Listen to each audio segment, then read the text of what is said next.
Blood drips from Sarah's knees onto the rotting floorboards as her stepmother's car disappears down the mountain road, leaving her in a cabin with no roof, no windows, and a family of raccoons that seem more welcoming than any wolf ever has.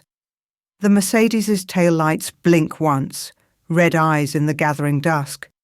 And then Margot is gone.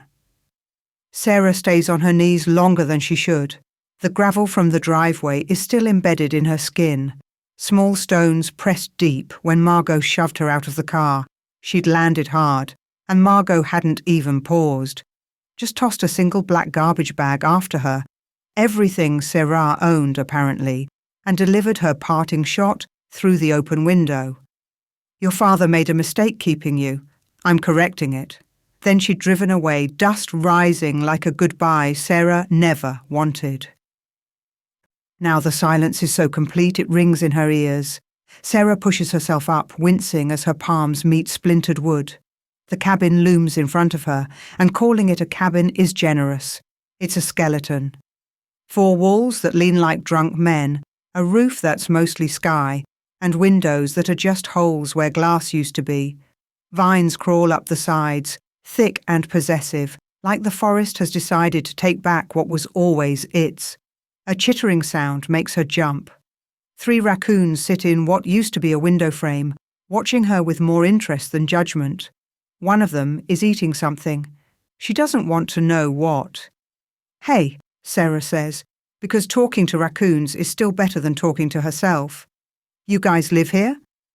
The biggest one, the one with the torn ear, tilts its head. The other 2 keep eating. "Yeah, me too now. I guess?" She picks up the garbage bag. It's light, too light. When she opens it, she finds 3 t-shirts, 2 pairs of jeans, underwear, and a jacket so thin it might as well be paper. No food, no blanket, no phone. Margot took that 2 weeks ago, right after the pack meeting where they officially declared Sarah a defect. Defective Omega. No scent, no bond, no use. The words still sting even though she's heard them her whole life. Omegas are supposed to smell like something. Honey, vanilla, fresh rain. Something that makes alphas go stupid and protective. Sarah smells like nothing, just skin and soap. To the pack, that makes her broken. To Margot, it made her disposable. Sarah drags the bag inside, stepping carefully over floorboards that groan and buckle. The cabin is 1 room, maybe 20 feet square, with a stone fireplace that's crumbling on one side. There's a wooden table missing a leg, a chair with no seat, and approximately 1 million leaves covering everything. The raccoons follow her in. "Make yourselves at home," Sarah mutters, dropping the bag in the driest corner she can find. "Oh wait, you already did." Her hands are shaking. She shoves them in her pockets and makes herself breathe. In through the nose, out through the mouth, just like her father taught her when she was small, and the other pups would corner her during games, calling her freak, calling her wrong. "You're not wrong, little moon," he'd say, using the nickname only he was allowed to use. "You're just different, and different can be strong." But Dad's been dead for 6 months, and apparently different just means alone. The light is fading fast now. The sun dropping behind the mountains and taking all the warmth with it. Sarah has maybe an hour before full dark, and she needs to figure out water, food, and how to not freeze to death. The temperature's already dropping. She can see her breath starting to fog. She explores the cabin methodically, checking every corner. Behind the broken table, she finds a rusted pot. Under a pile of leaves near the fireplace, there's half a cord of wood so old and dry it might actually burn. And in the far corner, hidden under a piece of rotted tarp, she discovers a hand pump connected to a pipe that goes straight down into the ground. A well. Thank God. She pumps the handle. Nothing happens. She pumps again, throwing her whole weight into it, and on the 5th try, water coughs out, brown at first, then clearing to cold and clean. She cups her hands and drinks until her stomach hurts. It's something. It's not much, but it's something. The wolves start howling just as she's trying to stack wood in the fireplace. Real wolves, not shifters. She can tell by the sound. Wild and lonely instead of the controlled calls pack wolves use to communicate. They're close too, maybe a quarter-mile away up in the trees. The raccoons vanish, disappearing through holes in the walls like smoke. Sarah's heart hammers against her ribs. She's got no door to close, no windows to shut. The cabin is full of gaps and spaces, and the sky is turning purple-black above the missing roof. She stacks the wood faster, her fingers clumsy with cold and fear, and realizes she has no matches. No. No, no, no. She tears through the garbage bag, shaking out every piece of clothing. Nothing. She checks her pockets. Empty. The howls come again, closer now. Sarah backs away from the fireplace, looking around for anything she can use as a weapon. The broken chair? The rusty pot?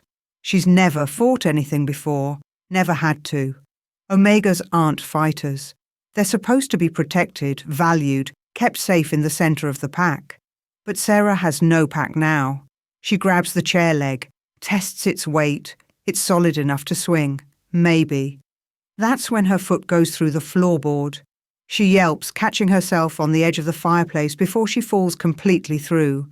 When she pulls her leg free, there's a hole the size of a dinner plate in the floor, and something is gleaming in the space below.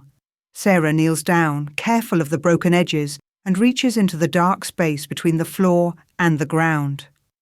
Her fingers brush leather, soft and old. She pulls it up into the dying light. A journal, bound in brown leather, the edges worn soft with handling. She knows it immediately. Her father's journal. The one he carried everywhere, writing in it during quiet moments, guarding it like treasure. She'd asked him once what he wrote about, and he'd smiled and said, "Everything important." Her hands shake as she opens it. The pages are covered in his handwriting, small and precise.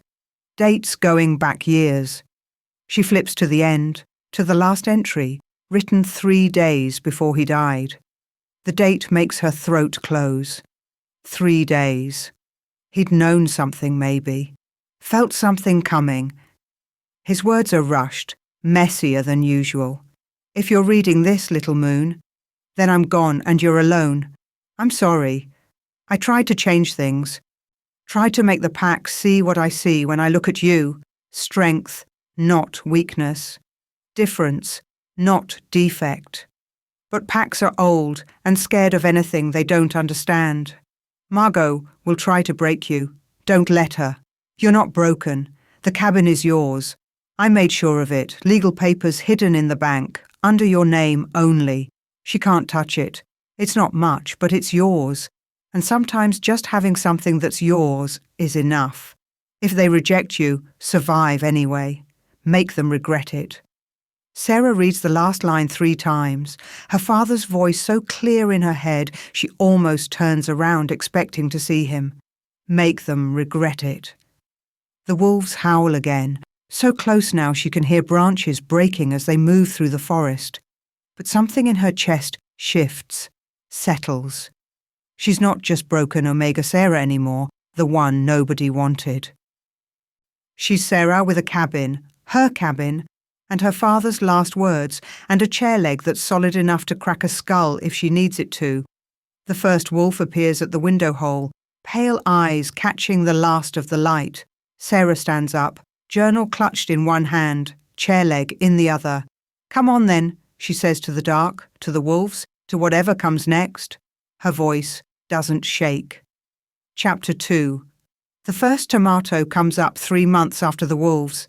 Sarah's on her knees in the dirt she spent weeks turning, breaking up with a rusted spade she found in the lean-to behind the cabin. When she sees it, a green shoot pushing through the soil like a small miracle, she sits back on her heels and laughs, the sound startling 2 crows from the pine tree she started thinking of as hers. "Look at that," she tells them, because she talks to everything now, the crows, the raccoons who still visit, the cabin itself.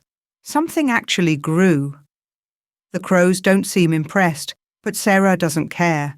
She's got a tomato plant. It's a beginning. 6 months ago, she would have curled up in the corner of this wreck and waited to die. She'd been that defeated, that hollowed out. But her father's words keep echoing in her head. Survive anyway. Make them regret it. And spite turns out to be an excellent motivator. Also, she'd gotten really tired of eating dandelion greens. The phone Margot had left her with had 2% battery when she'd turned it on that first morning, shivering in a pile of her own clothes because she still hadn't figured out fire. She'd used that 2% wisely, downloaded every survival and building video she could find before the screen went black. How to patch a roof with salvaged materials, how to build a greenhouse from plastic bottles and old windows, how to identify edible plants, how to make a solar charger from scratch. That last one had seemed impossible until she'd hiked the 3 miles down to the human town, a place called Pinewood that consisted of a general store, a feed shop, and a bar that opened at noon. The humans had watched her like she might steal something, but their noses weren't good enough to catch what she was. To them, she was just another drifter from the city, looking for cheap land and a quiet life. She'd traded work for supplies, mucking stalls at the feed shop for chicken wire and nails, cleaning the general store for bags of seeds, a box of matches, and a beat-up solar panel the owner's son had been throwing out. You really living up in old Matthias's cabin? The owner, a woman named Jean, with steel grey hair and sharp eyes, had asked. It's mine, Sarah had said, surprised by how possessive she sounded. My father left it to me. Jean had looked at her for a long moment, then nodded. That land's been in your family a while then. Good land, stubborn land. Things grow there that shouldn't. At the time, Sarah had thought she meant the forest. Now, looking at her garden, thriving despite her complete lack of experience, she wonders if Jean meant something else. The tomato plant isn't alone anymore. In the raised beds Sarah built from scavenged wood, she's got lettuce, beans, squash, herbs, and strawberries that are already flowering even though it's too early in the season. Everything grows fast here, too fast. The kind of fast that should probably worry her, but mostly just means she has food. And she's not just surviving anymore, she's selling.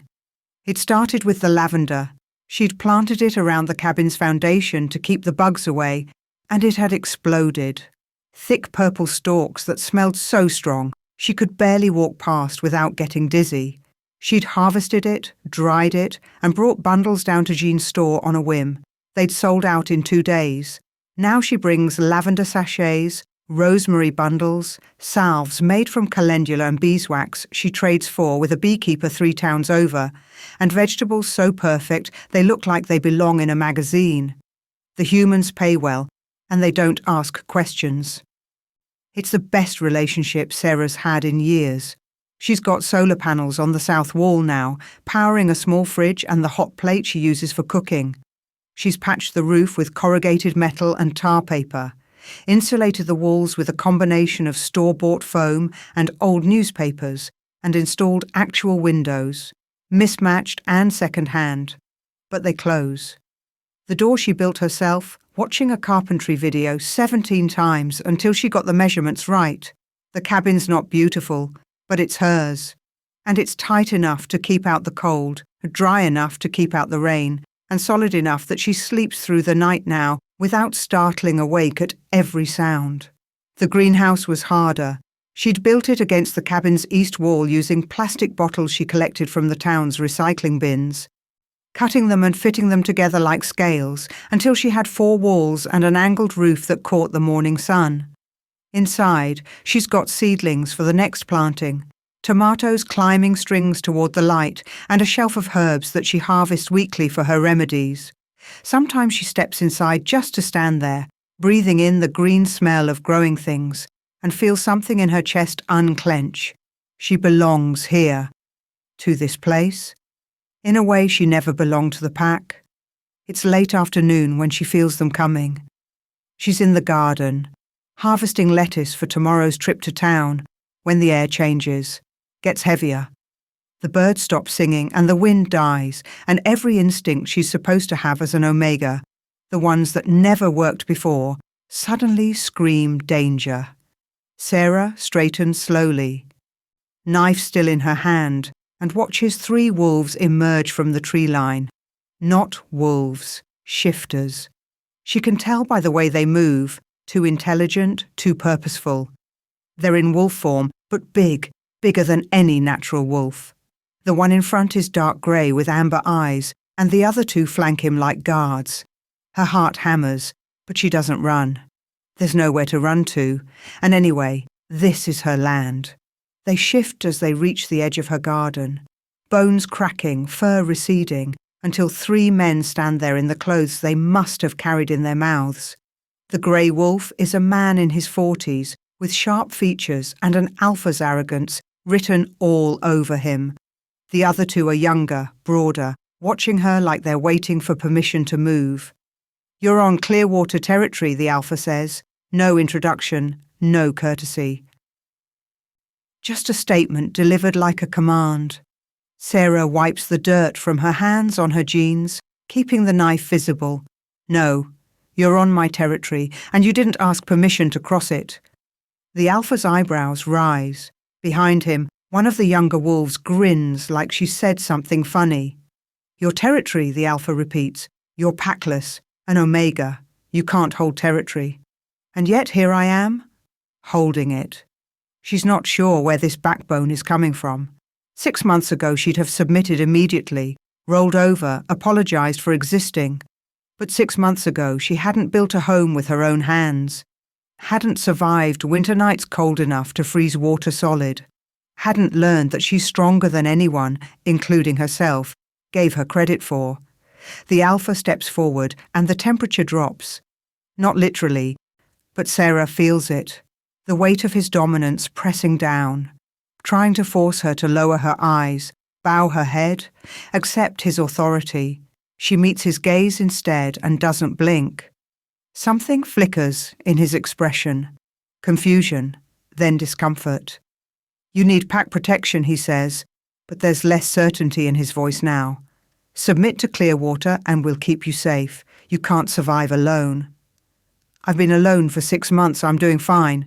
For now, but winter's coming again, and there are things in these mountains that—" He stops, tilts his head like he's hearing something she can't. "What is this place? My home?" No. He's looking around now, really looking, at the cabin with its mismatched walls and smoking chimney, at the greenhouse glowing in the afternoon sun, at the garden bursting with life even though they're barely into spring. What is this land? Sarah doesn't understand the question, but she feels something shift under her feet, a warmth spreading up from the ground, wrapping around her ankles like a cat's greeting. The air smells suddenly sweeter, like the lavender and rosemary have all bloomed at once. The younger wolves step back. One of them is pale, staring at the garden like it might bite him. "We can sense it," the alpha says slowly. "Your land. It's aware." That's ridiculous. Is it? He's not challenging her anymore. He looks genuinely unsettled. "Omega, when did you last feel angry?" The question catches her off guard. "I don't know. Yesterday some raccoons got into the greenhouse. And what happened?" She opens her mouth to say nothing happened, then stops. Remembers the thorns. She'd found them yesterday morning, growing thick as her thumb along the greenhouse entrance, sharp enough to draw blood. She'd assumed they'd always been there, that she'd somehow missed them before. But they hadn't been there the day before. She's sure of it. "The land responds to you," the alpha says, and now he sounds almost afraid. "This is old magic. Sacred ground. Omega ground. That's impossible. I'm defective. I don't even have a scent." "You don't need one. Not here." He's backing away now, his wolves moving with him. "This land knows what you are, accepts you. We won't challenge you again." "Wait, what does that mean? What am I?" But they're shifting already, fur rippling across skin, and then they're gone. 3 wolves disappearing into the forest like they were never there at all. Sarah stands in her garden, knife in hand, surrounded by plants that are growing just a little bit faster than they should. on land that apparently knows her better than she knows herself. The warmth under her feet pulses once, gentle, like a heartbeat, like a welcome home. Chapter 3. Kieran Ashenblade is 3 days into tracking a dead man when Marcus mentions the garden. They're camped in a clearing 20 miles north of nowhere, maps spread across a fallen log, and Kieran's patience is thinner than the paper he's studying. 5 omegas taken in 3 months, 5 families destroyed, and the bastard responsible keeps slipping through his fingers like smoke. The scent trail ends here, Marcus says, pointing to a spot on the map where the mountain roads turn to nothing but wilderness. He either went to ground or had help, or he's dead. Kieran doesn't look up from the map. His wolf is restless beneath his skin, furious at the failure. They've been hunting Garrett Hayes for 2 months, a rogue alpha who decided pack law didn't apply to him anymore and started taking omegas like they were his personal collection. Search the area anyway, caves, abandoned structures, anything that could hide a man and 5 captives. There's nothing out here, one of the younger wolves says, just forest and what? Kieran's voice is soft. Dangerous. The kind of soft that makes smart wolves shut their mouths. The young wolf swallows hard. And one weird piece of land about 3 miles south of here, Alpha King. The locals in Pinewood talk about it sometimes. Say there's a garden where nothing should grow. Some crazy woman living alone in old Matthias Cole's cabin. Kieran's head comes up. Matthias Cole is dead. 6 months, Marcus confirms. Heart attack. His pack was absorbed by his widow, Margot Cole. She runs the Riverside Pack now, about 40 miles east. And this woman in the cabin? Marcus shrugs. Human townsfolk think she's just some off-the-grid type. But I asked around yesterday while you were tracking. Jean Mackenzie at the general store mentioned the woman comes down every week selling herbs and vegetables. Said they're the best produce she's ever seen, and she's been running that store for 30 years. So? Kieran's already looking back at the map, dismissing it. They're hunting a kidnapper, not investigating farmers' markets. So, Jean also said the woman smells like absolutely nothing. No perfume, no soap scent, nothing. She thought it was odd. That gets Kieran's attention. Nothing. And when I pushed a little, carefully, Jean mentioned that things seemed to grow wrong on that land. Too fast. Too perfect. Said her grandmother used to call it blessed ground, but wouldn't say what that meant. Kieran sits back, mind working. Omegas without scent are rare, defective usually, and cast out by their packs because they can't form proper bonds. They don't survive long without pack protection. They're too vulnerable, too wired to need pack structure and safety. A scentless omega surviving alone in the mountains shouldn't be possible. Could be one of Hayes's victims, Marcus says quietly, reading Kieran's expression. Could be he stashed her there and she escaped. Or she's bait. Kieran stands, decision made. We check it out. If she's one of his, we get her to safety and make Hayes come to us. If she's not... He trails off, not sure how to finish that sentence. If she's not, then she's an impossible thing. And Kieran's built his reputation on eliminating impossibilities before they become problems. They reach the cabin just after dawn, and Kieran knows immediately that something is wrong.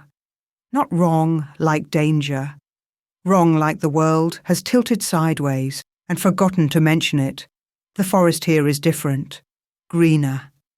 The morning light falls softer through the trees, and the air smells like growing things, and earth and something else. Something old and patient and awake. His wolf, which has been snarling for 3 days straight, goes quiet. Curious. The cabin sits in a clearing that shouldn't exist. Too perfect, too circular. Like the trees decided exactly where to stop, and nothing would make them go further. The structure itself is patchwork. Metal roof, mismatched windows, walls that are 3 different colours of wood, but solid. Smoke rises from the chimney, solar panels catch the early sun, and the garden. Kieran has seen Omega gardens before. Every pack has them. Carefully tended plots where Omegas grow herbs and vegetables, nurturing life the way they're supposed to nurture pack. They're nice, pretty. This is something else entirely. The garden wraps around the cabin like an embrace, raised beds overflowing with plants that shouldn't be growing this early in the season, rows of vegetables so vibrant they look painted, and everywhere, flowers. Lavender and roses and things Kieran doesn't have names for, growing in wild profusion like they're competing for space. And in the middle of it, mucking out a chicken coop with a pitchfork and an expression of intense concentration, is the woman. She's small, barely 5'3", with dark hair pulled back in a braid and dirt smudged across her cheek, wearing jeans with holes in the knees and a flannel shirt too big for her frame. She looks young, maybe early 20s, and completely absorbed in arguing with a chicken that doesn't want to leave the coop. "I cleaned it yesterday," she's telling the bird. "You can't possibly have made it this disgusting in 24 hours. Where are you even getting this much straw?" The chicken clucks indignantly.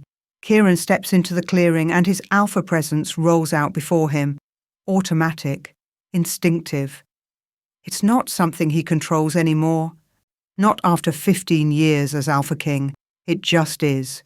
The weight of dominance that makes other alphas lower their eyes and omegas drop to their knees in submission. The woman doesn't even look up. "I know you're there," she says to the chicken. "Stop pretending you can't hear me." Kieran's wolf growls, offended. Marcus makes a choked sound behind him.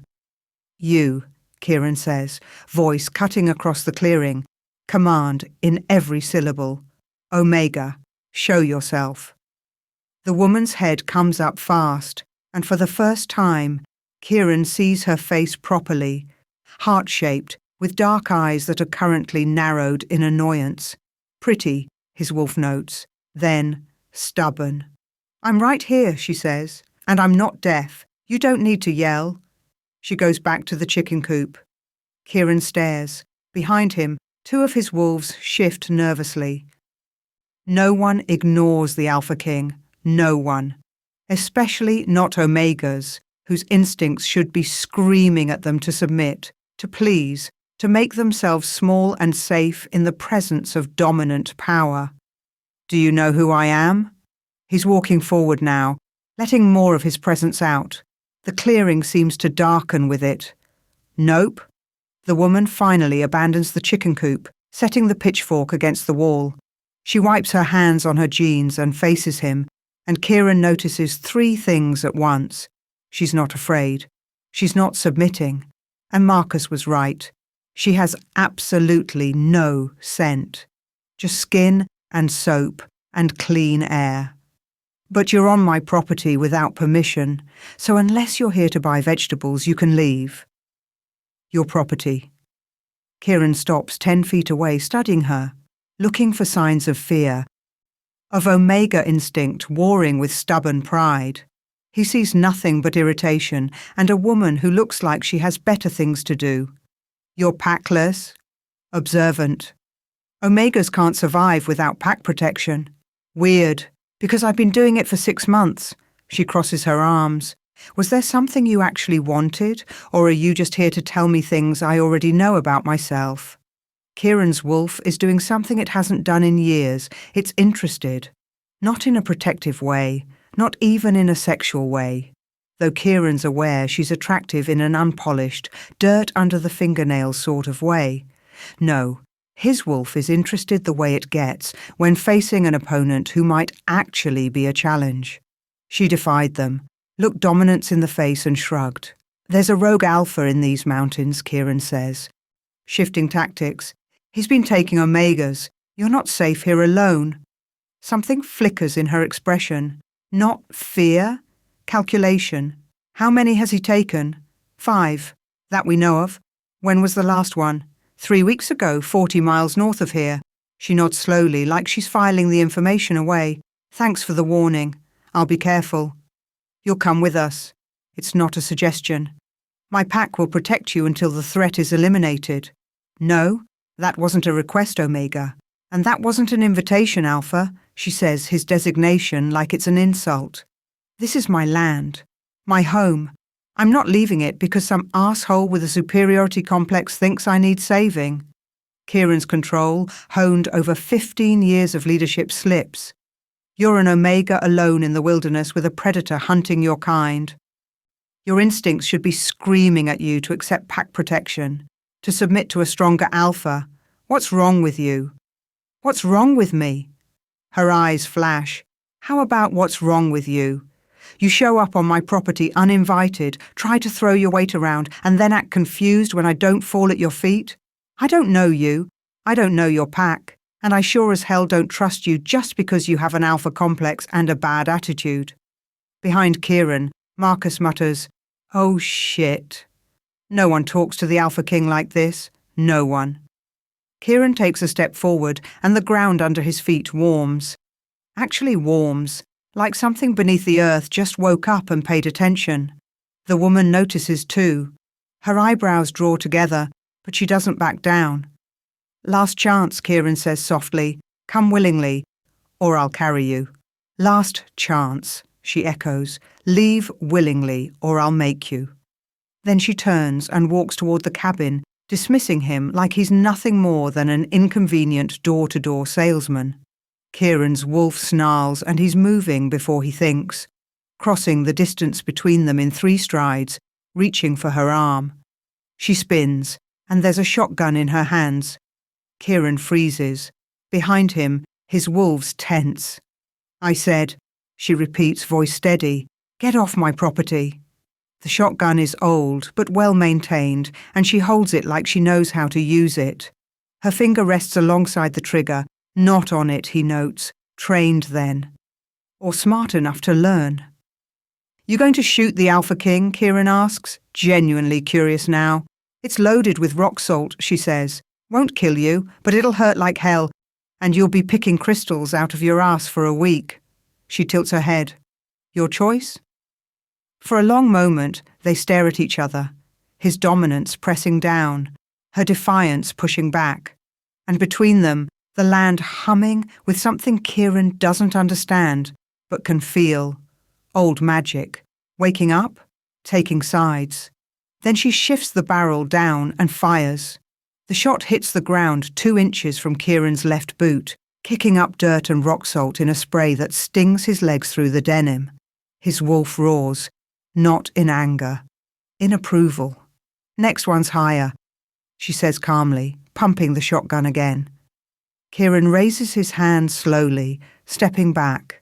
His wolves are staring at him like he's grown a second head, waiting for the order to attack, to subdue, to punish this disrespect. But Kieran is smiling. "What's your name?" he asks. She blinks, surprised by the question. "Why?" "Because I like to know the names of people who shoot at me. It's polite. Sarah." She doesn't lower the gun. "Sarah Cole. And you still haven't left." Kieran Ashenblade. He inclines his head slightly, not a bow, but an acknowledgement. Equal to equal. "Alpha King of the Northern Territories. And you're right. This is your land." He looks around the clearing again, seeing it differently now. The impossible garden, the thriving life, the ground that warmed beneath his feet when he threatened her. Interesting land. It suits me. I'm sure it does. He starts backing toward the tree line, his wolves falling in around him. "We're hunting a dangerous man, Sarah Cole. He's close. If you change your mind about protection, I won't. My pack is camped 5 miles northeast." The offer stands. She nods once, shotgun still trained on them, and doesn't speak again until they're at the edge of the clearing. "Kieran Ashenblade," she calls out. He turns. "Next time you want to visit, knock first." Then she turns her back on the Alpha King of the Northern Territories and walks into her patchwork cabin, door closing firmly behind her. Marcus waits until they're a 1/4 mile into the forest before he speaks. "What the hell was that?"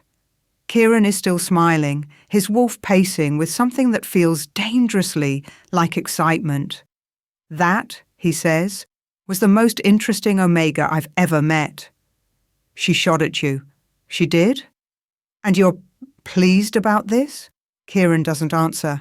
He's thinking about dark eyes that didn't drop in submission, about a woman who looked at his dominance and found it wanting, about land that warmed like a living thing when he threatened what it protected, about an omega who smelled like nothing and survived where she shouldn't. His wolf is certain of one thing. They're not done with Sarah Cole. Not even close. Chapter 4. Sarah is replanting the tomatoes that the raccoons destroyed when she hears branches breaking in the forest. Not the careful, quiet breaking of deer or the scurrying rustle of smaller animals. Heavy footfalls, purposeful. She doesn't reach for the shotgun. She knows who it is before he steps into the clearing. Kieran Ashenblade emerges from the tree line like he owns the forest, 3 wolves flanking him. He's carrying a pack this time, and his expression is somewhere between determined and apologetic. Sarah doesn't like either look. No, she says, before he can speak. You don't know what I'm going to say.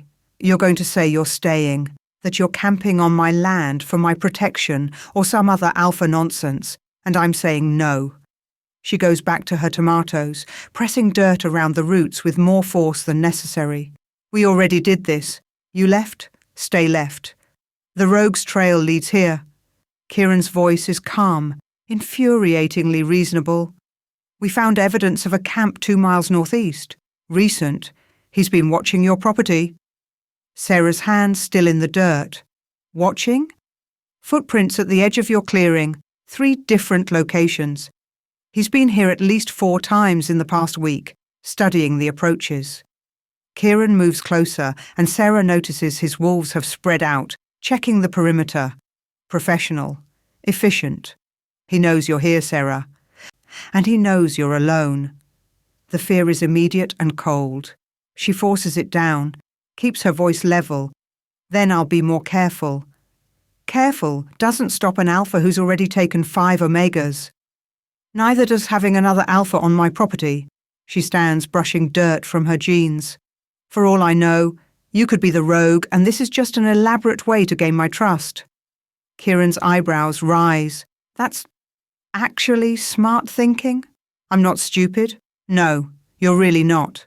He pulls something from his pocket, a phone, and swipes through screens before holding it out to her. Marcus sent this while we were walking here. Official Northern Territories PAC documentation. My identification, credentials, and a lovely article about how I personally executed the last rogue alpha who tried kidnapping omegas in my territory. 3 years ago. I'm not subtle when it comes to protecting PAC members. Sarah takes the phone reluctantly. The documentation looks official.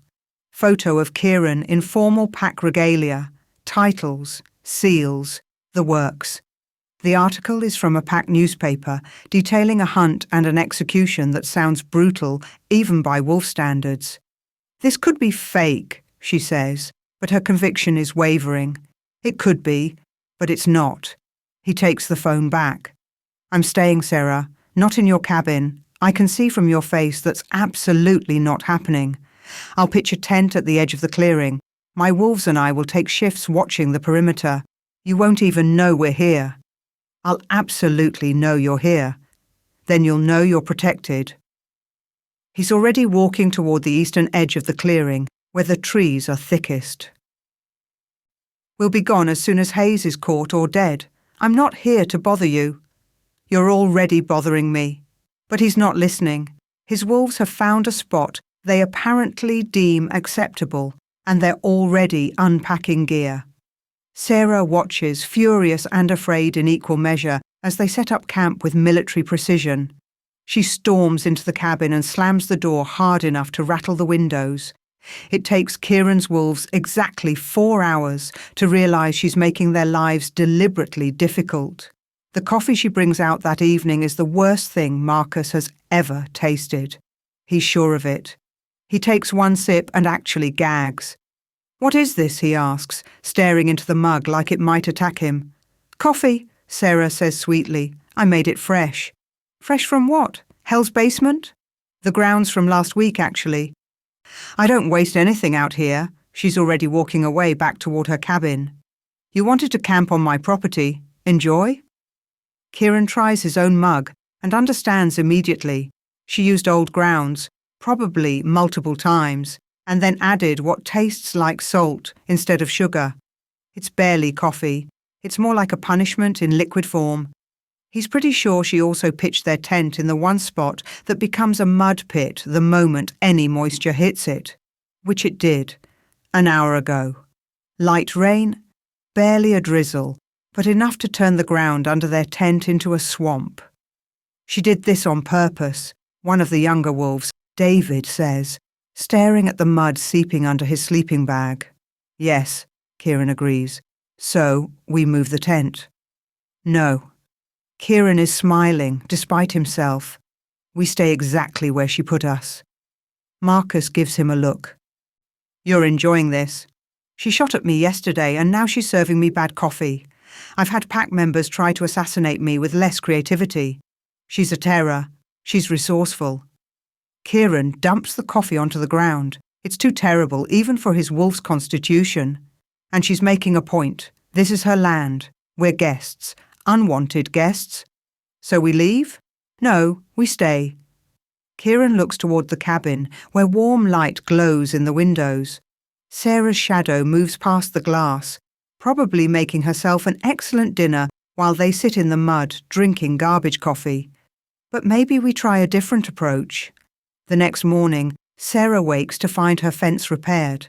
Not just repaired, improved. The section that's been leaning since winter, threatening to fall over every time a strong wind hit, is now straight and reinforced. New posts, fresh wire, professional joints.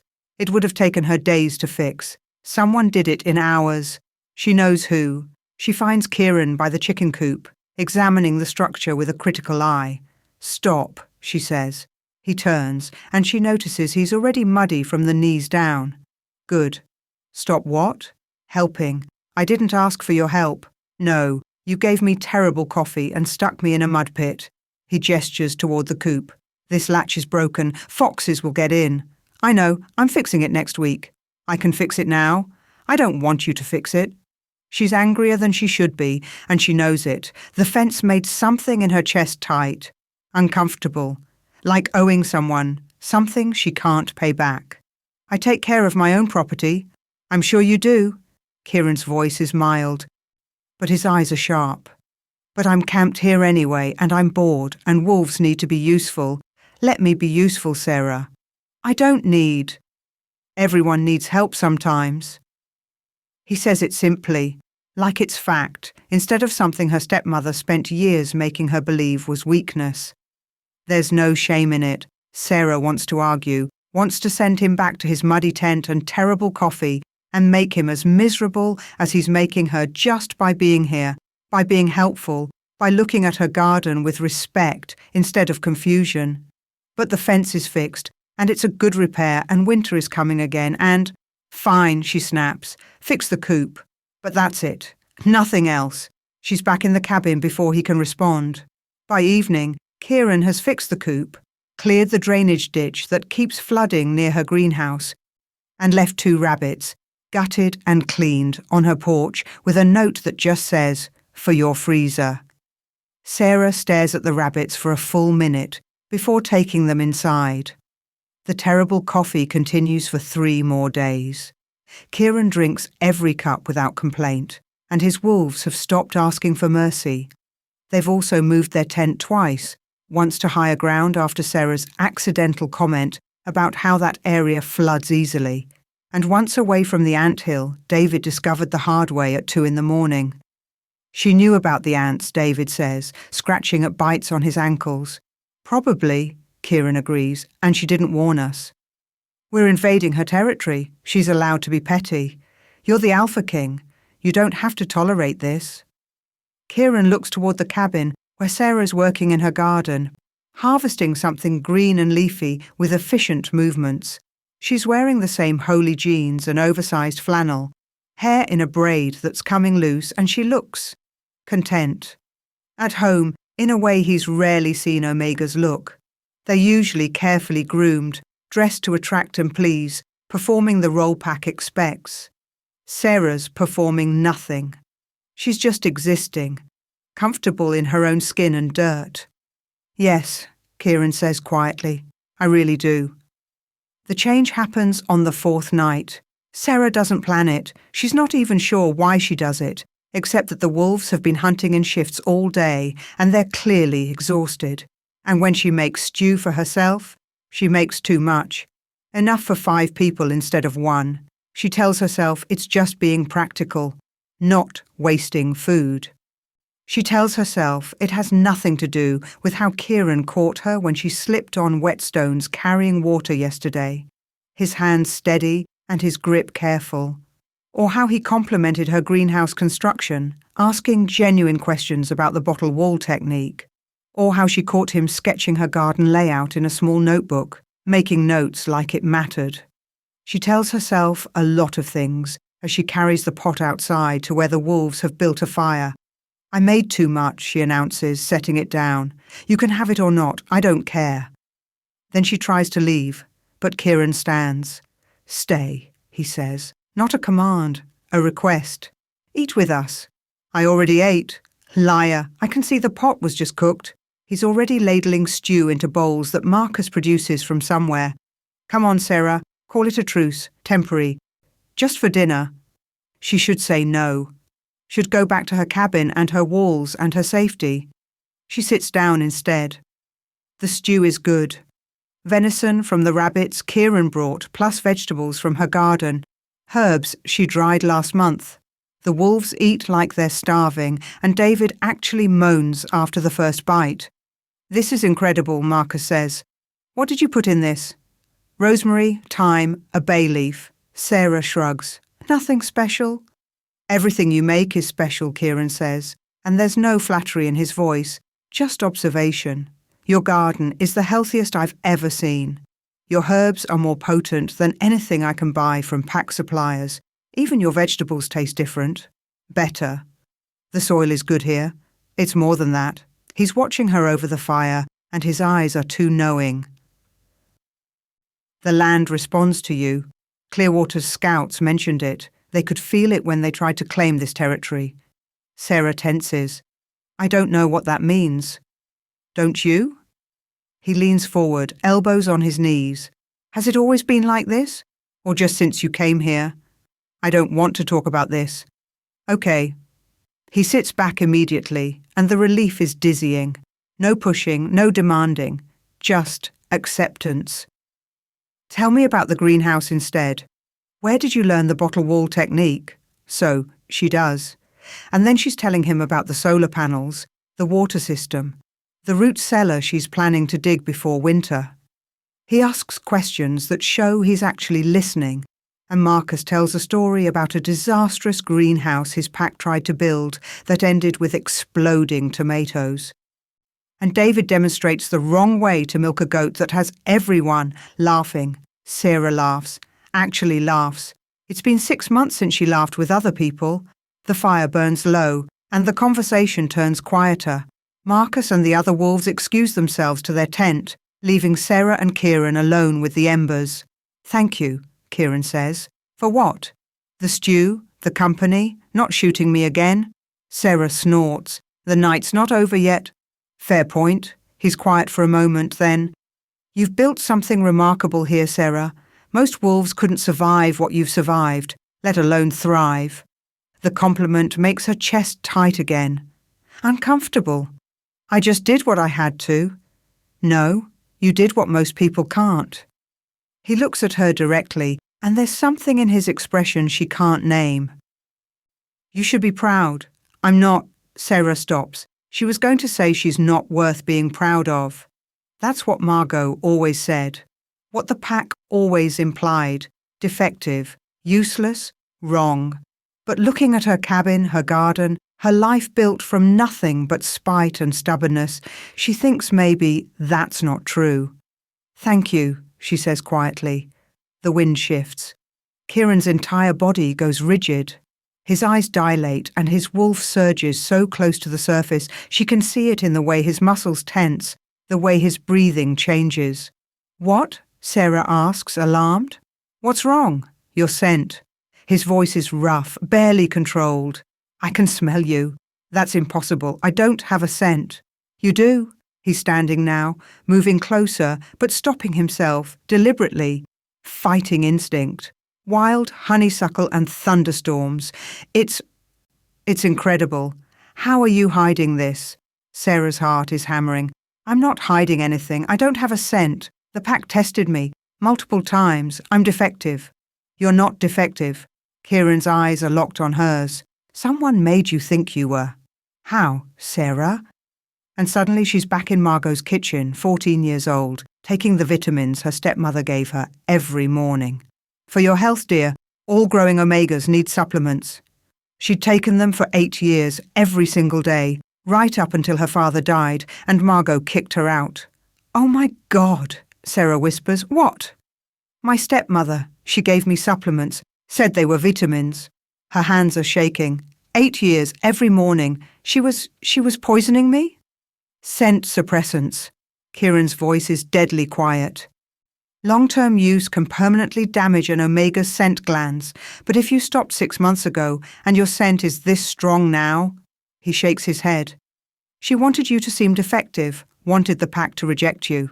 But why? Because real omegas have value, have power. He gestures around the clearing. Look at what you've built. Look at how this land responds to you. You're not defective, Sarah. You might be the strongest omega I've ever met. And she knew it. Sarah can't breathe. 8 years of being told she was wrong, broken, worthless. 8 years of watching other omegas find their place while she stood apart, scentless and unwanted. All because Margot was threatened by what she might become. She stole 8 years from me, Sarah says. Her voice cracks. She made me hate myself. I know. Kieran is closer now, careful, giving her space to move away if she wants. I'm sorry. Don't. Sarah stands abruptly. Don't be kind to me right now. I can't. I need. She's running before she finishes the sentence, back to her cabin, slamming the door behind her. Kieran doesn't follow, but an hour later, when she's cried herself out and is sitting on the floor with her father's journal open in her lap, she finds a mug of actual good coffee on her porch, still hot, with a note that says, "Tomorrow we hunt haze. Then you never have to see me again if you don't want to. But for what it's worth, I'm glad you survived. The world is better with you in it." Kay Sarah holds the note until the paper crumples in her fist, and her scent, wild honeysuckle and thunderstorms, fills the cabin like a storm finally breaking. Chapter 5. Sarah awakes to a garden that shouldn't exist. The tomatoes have doubled in size overnight. The roses are blooming so thick she can barely see the fence beneath them. The lavender has spread like wildfire. Purple stalks pushing up between floorboards on her porch, winding around the support beams, reaching toward the windows, like they're trying to come inside. And the scent? God, the scent. Wild honeysuckle so strong it makes her dizzy, mixed with something electric and sharp like the air before lightning strikes. She stumbles outside in her sleep shirt and bare feet, staring at what her land has become overnight. Holy hell, Marcus says from somewhere behind her. She spins. Kieran's wolves are standing at the edge of the clearing, staring at her garden like it might attack them. The tent they'd been sleeping in is half buried in blackberry vines that definitely weren't there yesterday. What did you do? David asks, not quite accusatory, but close. I didn't. Sarah stops, looks at her hands like they might have answers. I was asleep. I didn't do anything. Your scent is stronger. That's Kieran, emerging from the forest with 2 rabbits slung over his shoulder. He stops when he sees the garden, and something flashes across his face. Hunger, recognition, something that makes Sarah's skin prickle with awareness. Much stronger, and the land is responding to it. Plants don't respond to scent. These ones do. He's walking closer, and Sarah notices his pupils are dilated, his movements more fluid than usual, wolf-like. You're not suppressed anymore, Sarah.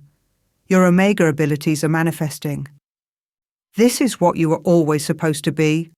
A gardener on steroids. A nurturer, a healer, a catalyst for growth.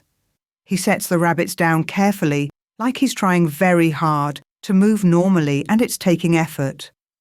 Omegas are the heart of a pack. They don't just grow plants. They help wolves heal faster, settle disputes, strengthen bonds. You're doing it instinctively now. The land recognizes what you are, and it's responding. Sarah looks at her garden, her impossible, beautiful, overwhelming garden, and feels panic claw up her throat. I don't want this. I know. I built this life without Omega abilities, without pack, without needing anyone. I know that too. So make it stop. She turns to face him, desperate. Tell me how to suppress it again, how to go back to being poisoned? Kieran's voice is sharp. You want to go back to being poisoned and hating yourself? I want to go back to being in control. The roses explode into bloom. Every single one, simultaneously, like someone pressed a fast-forward button on their growth. Thorns lengthen and sharpen, creating a barrier around the cabin that's as beautiful as it is dangerous. Sarah stares at them, breathing hard. You're in control, Kieran says quietly. You're just learning what that control looks like. Give it time. I don't have time. You said the rogue is close. He is. Kieran's expression darkens. We found his camp this morning, empty, abandoned. He knows we're here. So he ran. Or he's coming here? Marcus has moved closer, hand on the knife at his belt. We need to move you somewhere safe. The pack house. No. Sarah's voice is flat. I'm not leaving my land. Sarah, this is where I make my stand. She looks at each of them in turn. You want to help? Then help me defend it. Otherwise, leave. Kieran studies her for a long moment, then nods. We defend it. Marcus, set up a perimeter. David, take the North Ridge. I want eyes on every approach.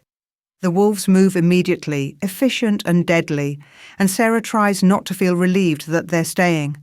Tries and fails. The attack comes at dusk.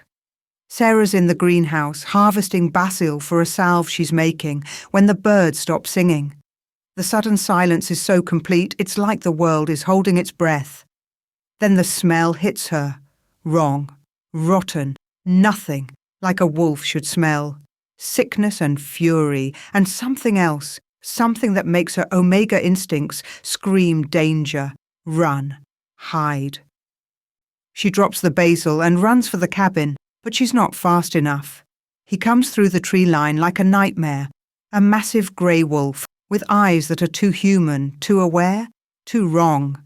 Foam flecks his muzzle, and when he sees her, he smiles. Sarah grabs for the shotgun just inside the door, but he's already moving, covering the distance between them in seconds that feel like slow motion. Then Kieran hits him from the side.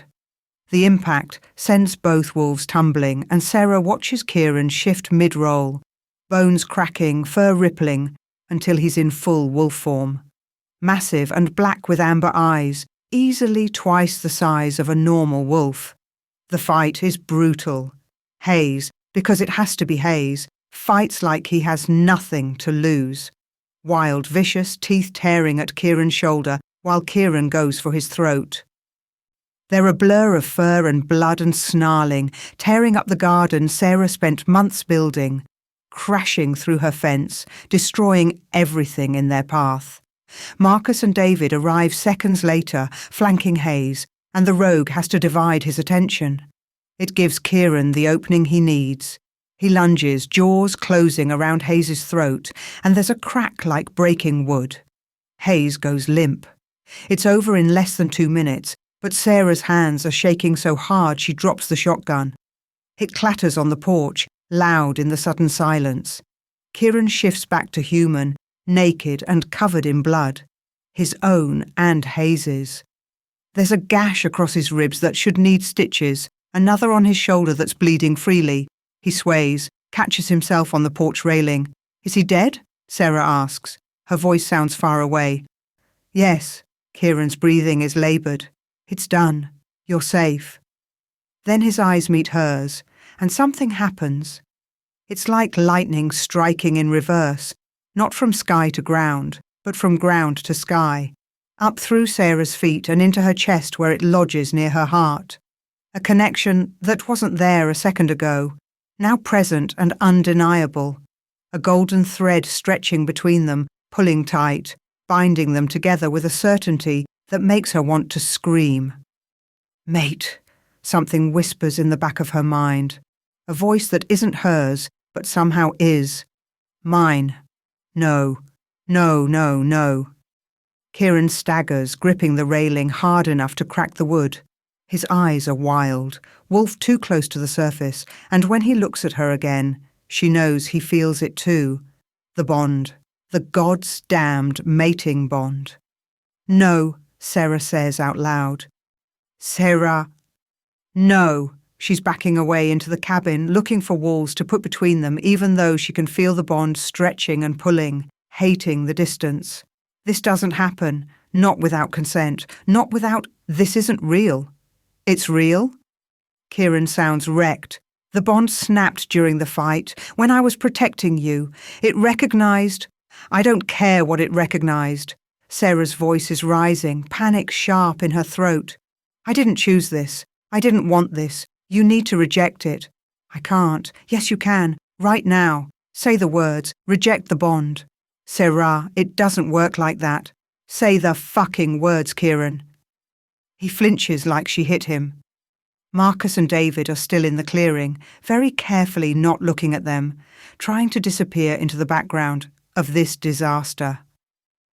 I won't reject you, Kieran says quietly, firmly. You're my mate, my responsibility now. I protect what's mine.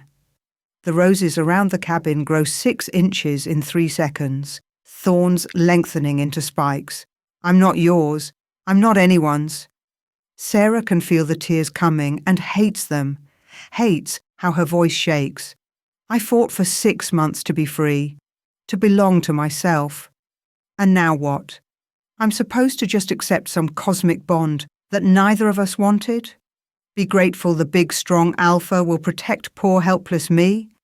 That's not what I meant. Then what did you mean?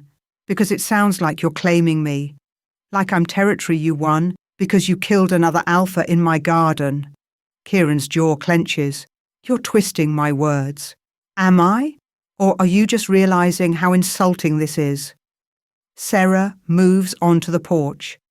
Fury burning through the panic. You show up uninvited. You camp on my land. You fix things I didn't ask you to fix. And now you're bonded to me and acting like it's your duty to stay. Well, I release you from your duty, Alpha King. Reject the bond and leave. No.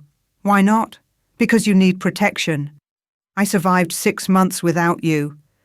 And you almost died tonight. Kieran's control snaps, voice rising to match hers. Hayes was seconds from reaching you. If I hadn't been here, if you hadn't been here, he might never have come at all.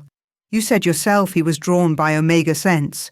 My scent was suppressed for 6 months, and I was fine. Then you show up, and suddenly I'm blooming like a cursed fairy tale, and rogues are attacking my home. The words are pouring out now, vicious and scared. Maybe I was safer broken. Maybe defective Sarah got to keep her life, and real Omega Sarah just becomes someone's prize. The silence that follows is devastating. Kieran stares at her, and she watches something crack in his expression. The careful control he always wears splintering into pieces that show raw hurt underneath. Is that what you think? He asks. That I see you as a prize? I don't know what you see. I don't know you. You know me better than most people in my pack. His voice is strained. You shot at me, made me terrible coffee, watched me repair your fence and never once treated me like I was anything more than an inconvenience. You know exactly who I am, Sarah. You just don't want to. Because I don't want this. She gestures between them, at the bond she can feel pulling tight and demanding and terrifying. I don't want to need you. I don't want my land responding to your presence. I don't want to wonder if every decision I make is mine, or just the bond making me compliant. I finally belong to myself, Kieran, and you're taking that away. I'm not. He stops, closes his eyes. I don't know how to do this. Then reject the bond. I can't. When he opens his eyes, there's something raw in them, vulnerable. Not because of duty, because my wolf has already decided, and fighting that is like fighting gravity. It doesn't work. Try harder. Why? The question comes out sharp, challenging. Why are you so desperate for me to leave? Is it really because you want freedom, or is it because you're terrified? Don't psychoanalyze me. Then don't pretend this is just about independence. He takes a step forward, and the bond sings with the closing distance. You're scared. I get it, but so am I. Sarah laughs, bitter and disbelieving. You? The Alpha King who kills rogues with his bare hands? You're scared of what? Being bonded to a defective Omega? I'm scared of needing someone. The words explode out of him, loud and furious and honest. I've ruled alone for 15 years. Never taken a mate because I watched my father become weak when he lost my mother. Watched him make stupid decisions trying to protect her. Watched it destroy him when she died. I swore I'd never let that happen to me. Never let anyone have that much power over my judgment. He's breathing hard, blood still dripping from the wound on his shoulder, and there's something desperate in his expression. But the bond doesn't care about my fears or my plans. It just is. And now I can feel you, Sarah. Feel your fear and your anger and your pain like they're mine. And I want to fix it, want to make you safe and happy and never hurt again. And that terrifies me because I don't know how to be that person. I only know how to be the Alpha King who makes hard choices and leads alone. The roses are still growing, but slower now. The thorns less aggressive. Sarah's throat is tight. I don't want you to fix me. I know. And I don't want to be someone's weakness. You're not. You're... He stops, searching for words. You're the strongest person I've ever met. But I'm still scared of losing you. Of making stupid choices because I care too much. Of failing you the way I've watched other alphas fail their mates. The honesty cracks something in Sarah's chest. Some wall she's been holding up since Margot drove away and left her bleeding in the driveway. I'm scared too, she admits quietly, of losing myself, of becoming what the pack always said I should be, compliant and grateful and small, of having someone who can override my choices just by saying they know better. I won't do that. You already tried to move me to your pack house because I was scared. Not because I think you need controlling. Kieran sits down on the porch steps, suddenly looking exhausted. The gash on his ribs is still bleeding, and he's shaking slightly from blood loss, or adrenaline, or both. I don't know how to do this, Sarah. I don't know how to be mated, but I know I don't want to control you. I want... He stops. The silence stretches. What? Sarah asks. I want to know you. He looks up at her, amber eyes honest. Not as my Omega or my responsibility, just you.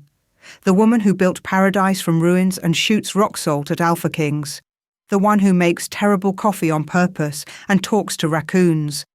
That's who I want to know. Sarah's defences are crumbling and she hates it. Hates how much she wants to believe him. Hates how the bond pulls and purrs when he looks at her like that. You're bleeding, she says, instead of all the other things she could say. I'll heal. Not if you keep bleeding all over my porch. She disappears into the cabin and returns with her first aid kit. Sit still. He does, watching as she cleans the wounds with hands that are steadier than they should be. The gash on his ribs is deep, and she can see muscle beneath the torn skin. This needs stitches, she mutters. I'll heal by morning. Shifter, metabolism. Doesn't mean you should suffer all night. She's already threading a needle, not asking permission, and Kieran doesn't stop her when she starts stitching. His skin is warm under her fingers. The bond hums with approval at the contact, at the care. Sarah ignores it, mostly. I'm sorry, Kieran says as she ties off the last stitch. For everything. For showing up uninvited. For staying when you told me to leave. For the bond happening without your consent. Sorry doesn't fix it. I know, but it's all I have right now. He stands slowly, testing the stitches. I should go. Give you space? He makes it 3 steps before the vines move. They come up from the ground like striking snakes, thick green ropes wrapping around his ankles, his calves, pulling him back toward the cabin. Kieran stumbles, catches himself against the porch post, and more vines emerge, these wrapping around his wrists and torso. "Sarah, I'm not doing this." She stares at her land, betraying her. "Let him go." The vines don't listen. They pull Kieran against the nearest tree and hold him there, not tight enough to hurt, but firm enough that he can't escape. He could probably break free if he shifted, but he's not fighting. Just looking at Sarah with an expression somewhere between amused and resigned. "Your land has opinions," he observes. Apparently. Sarah approaches the tree, glaring at the vines. "Let him go." The vines tighten fractionally. A breeze moves through the clearing, warm and almost scolding, and Sarah realizes, with growing horror, that her land is making a point. "You have to admit you're scared too," she says to Kieran, not a question. A statement the land is somehow demanding. "I already did. Say it again. To the vines." This is insane. She's arguing with plants. "Just humour me." Kieran looks at the vines holding him, then at Sarah, and she watches him make a choice. "I'm terrified," he says clearly, firmly, "of needing someone, of failing them, of becoming weak because I care too much. I'm terrified that this bond will destroy everything I've built, or worse, that it won't, and I'll spend every day knowing I'm choosing duty over the person I'm supposed to protect most." The vines loosen slightly. "I'm scared of losing myself," Sarah adds, "because apparently confession time is mandatory now, of becoming small again, of letting someone have power over me and waking up one day to realize I'm not Sarah anymore. I'm just some alpha's omega, playing a role, living a life that's not mine." The vines release Kieran completely and sink back into the ground. The silence that follows is heavy with truth. "So, what do we do?" Kieran asks quietly. Sarah looks at her cabin, her garden, her hard-won paradise, then at the Alpha King standing in the ruins of her fence, covered in blood and honesty, looking as lost as she feels. "I don't know," she admits, "but you can stay, for now, until we figure it out." "For now," Kieran agrees. The bond settles between them, not demanding, not pulling, just present, waiting, like the land itself, patient and old and certain that some things are worth the fear. Chapter 6, Sarah is elbow-deep in compost when she hears the cars. Not one car, multiple. The sound of expensive engines struggling up the mountain road, out of place among the birdsong and wind through the pines. She straightens, wiping her hands on her jeans, and watches 3 black SUVs emerge from the tree line. Her stomach drops. She knows those vehicles. Pack vehicles, Riverside Pack specifically. The same ones that used to park outside her father's house before Margot decided Sarah wasn't worth the fuel to drive her anywhere. Kieran appears at her elbow before she registers him moving. He's been staying in the cabin's spare room, a development from 4 days ago that neither of them has discussed beyond the practical details of shared space. His presence should feel intrusive. Instead, it feels steadying. "You know them?" he asks quietly. "My stepmother." Sarah's voice is flat. "And she brought friends." The SUVs park in a neat line at the edge of the clearing, and Sarah watches her past step out into her present. Margot emerges first, immaculate in a cream suit that probably costs more than Sarah's entire cabin. Her blonde hair is perfect, her makeup flawless, and she surveys the clearing with the expression of someone inspecting property she's considering purchasing. Behind her come 2 men in expensive suits carrying briefcases, and 3 pack enforcers who look like they'd rather be anywhere else. Margot's eyes land on Sarah, and her smile is pure poison. "Serafina, you look rustic." Sarah doesn't respond, just stands there in her dirt-stained clothes with compost under her fingernails and waits. Margot's gaze shifts to Kieran and something flickers in her expression. Recognition. Calculation. Her smile widens. Alpha King Ashenblade. What an unexpected pleasure. I'm Margot Cole, Luna of the Riverside Pack. She inclines her head in a show of respect that doesn't reach her eyes. I apologize for any inconvenience my stepdaughter may have caused you. Had I known she was disturbing your territory, I would have collected her immediately. She's not disturbing anything, Kieran says. His voice is carefully neutral, but Sarah can feel his alpha presence expanding, a subtle warning. And this is her territory, not mine. Ah, yes, about that. Margot gestures to the men with briefcases. That's actually why we're here. There's been the unfortunate misunderstanding about the ownership of this land. Ice slides down Sarah's spine.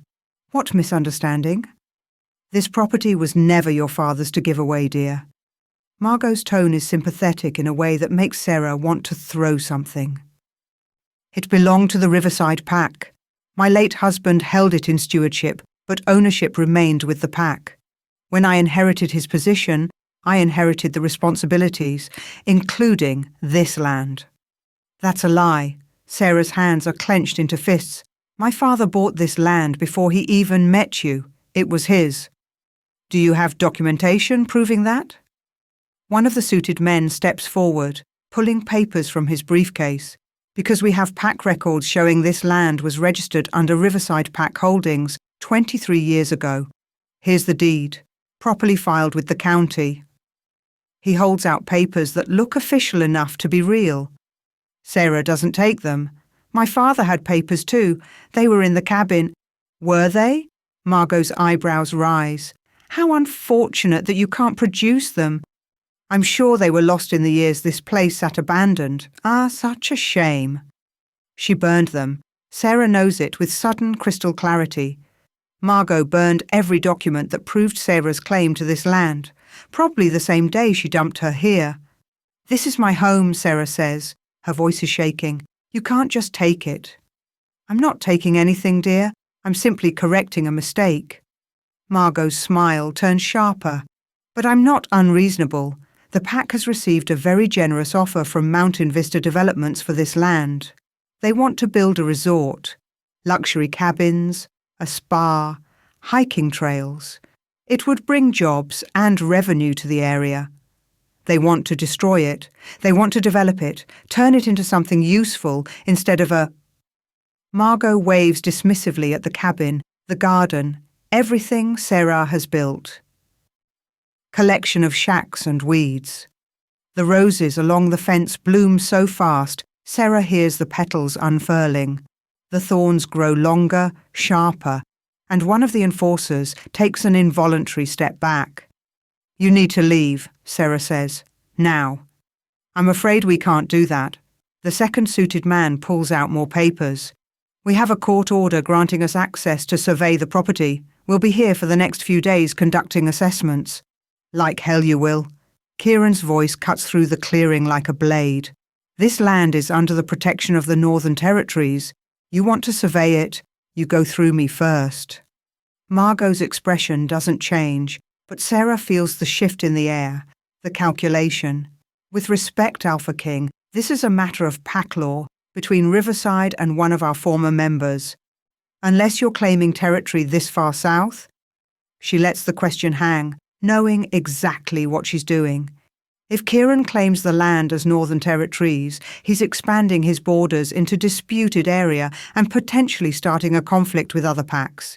If he doesn't, he has no legal standing to stop them. Sarah's stomach twists. Kieran, don't. The land belongs to Sarah, Kieran says firmly. I'm simply ensuring her rights are protected.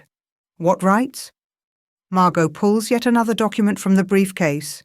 She's packless. She has no rights beyond what I, as her former Luna, choose to grant her, and I'm granting her the right to leave peacefully before this becomes a legal matter.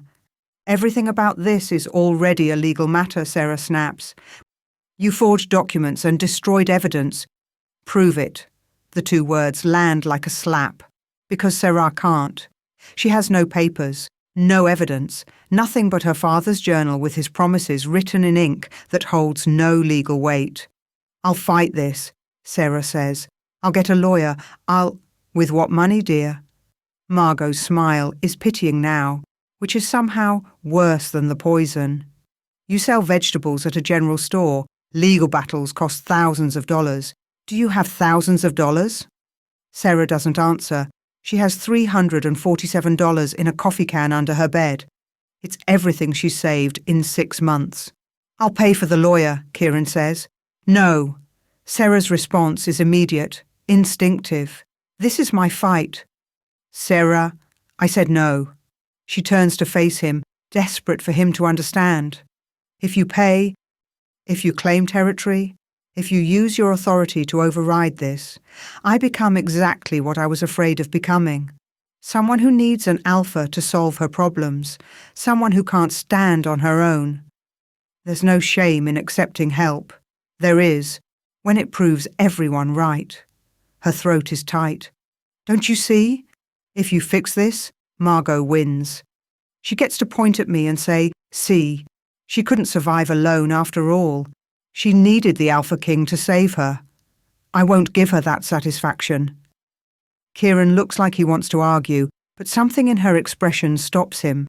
He nods once, stiff and unhappy. Margot watches the exchange with barely concealed amusement. How touching. Well, when you're done with your pride, Serafina, the offer stands. Leave peacefully or be removed legally. You have until Friday to decide. She turns to leave, enforcers and lawyers following like a wake of sharks. The SUVs start up, engines loud and intrusive, and then they're gone.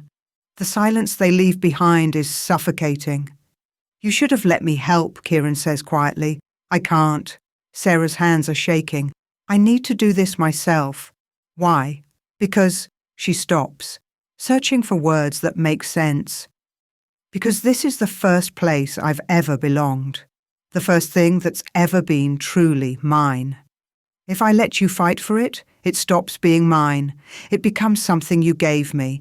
And I can't live like that. Kieran is quiet for a long moment. Then, what will you do?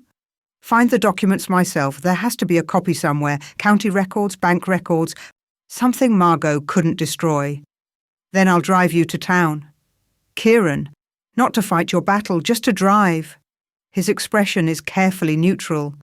You don't have a car, I do. That's not saving you. That's just transportation. Sarah wants to argue, but he's right. The town is 3 miles down a mountain road. She'd have to walk in the dark. Fine, she says, but I'm doing the research myself. I wouldn't dream of interfering.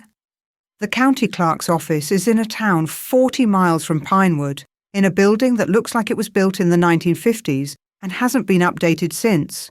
The clerk is a tired-looking woman named Patricia, who eyes Sarah's dirt-stained jeans with obvious judgment. I need property records, Sarah says, for a cabin on Old Mountain Road. Owner was Matthias Cole. Patricia types slowly, squinting at her computer screen. Matthias Cole. Yes, here we are. Property transferred to Riverside Pack Holdings 6 months ago upon his death. No, before that. I need the original purchase records. More typing. More squinting. Says here the property was registered to the Pack 23 years ago. Can I see the documents? The actual paperwork? Patricia sighs like Sarah's asking her to climb Everest. I'll have to pull them from archives. That'll take a few hours. I'll wait. She does. Kieran sits beside her in uncomfortable plastic chairs, not talking, just present. Other wolves come and go. Pack members from various territories handling business. Most of them recognise Kieran and give him a wide berth. A few nod respectfully. No one looks at Sarah at all. It's 3 hours before Patricia returns with a file box. This is everything we have on that property. Sarah takes the box to a table and starts going through it piece by piece. Deeds, transfers, tax records going back 50 years. And there, buried in the middle, is a document that makes her stop breathing. Original land purchase, 43 years ago. Buyer, Thomas Matthias Cole, her father. But the name is wrong. She knew him as Matthias Cole. Who the hell was Thomas? She keeps digging and finds more. Marriage license to someone named Eleanor Winters. Birth certificate for a daughter, Seraphina Elena Cole. That's her. But she never knew her father's first name was Thomas. He always just went by Matthias. "What did you find?" Kieran asks quietly. "My father bought this land 43 years ago, before Margot, before the pack even existed in its current form." She's reading faster now, heart pounding. "But there's something else. His full name was Thomas Matthias Cole, but everyone called him Matthias, and my mother's name was Elena Winters." Was? Died in childbirth, with me. Sarah has known this her whole life, but seeing it in official documents makes it real in a way it wasn't before. My father raised me alone until he married Margot when I was 8. She keeps digging, more documents, property transfers, and then a letter. Handwritten. Tucked into the back of the file like someone tried to hide it, to whom it may concern. This land, commonly known as the Coal Mountain property, is not merely land.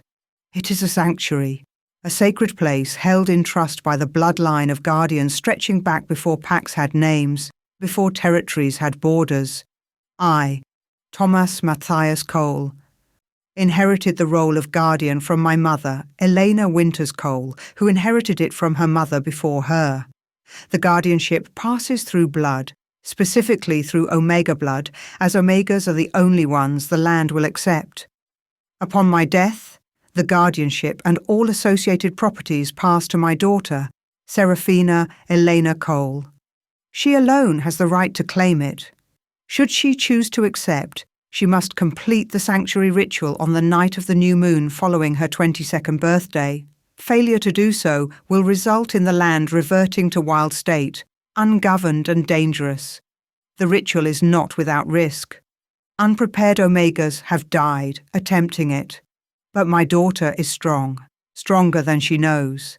The land has been waiting for her. Signed, Thomas Matthias Cole, guardian of the sacred sanctuary. The letter is dated 3 years ago. Sarah reads it 3 times, hands shaking, before she understands what it means. Her father knew she was the heir to something bigger than a cabin, knew the land was alive and waiting, knew she'd need it someday, and he left her instructions. "Sarah?" Kieran's voice is careful. "What does it say?" She hands him the letter wordlessly, watching his expression shift as he reads. Comprehension, understanding, and something that might be fear. "A sanctuary," he says slowly. "Sacred Omega land. That's why it responds to you. That's why Clearwater's scouts couldn't claim it. The land was waiting for its guardian, apparently, and this ritual could kill me. Yes, I got that part." Sarah takes the letter back, folding it carefully. "But if I complete it, I'm legally and magically the guardian. No pack can override that. No lawyer can take it. It's mine. If you survive." "If I survive," she agrees. Kieran is quiet for a long moment, and she can feel the bond between them pulling tight with his worry. "When's the new moon?" Sarah closes her eyes, counting days in her head. Her 22nd birthday was 8 months ago. The new moon after that would have been... "Last month," she says. "I missed it.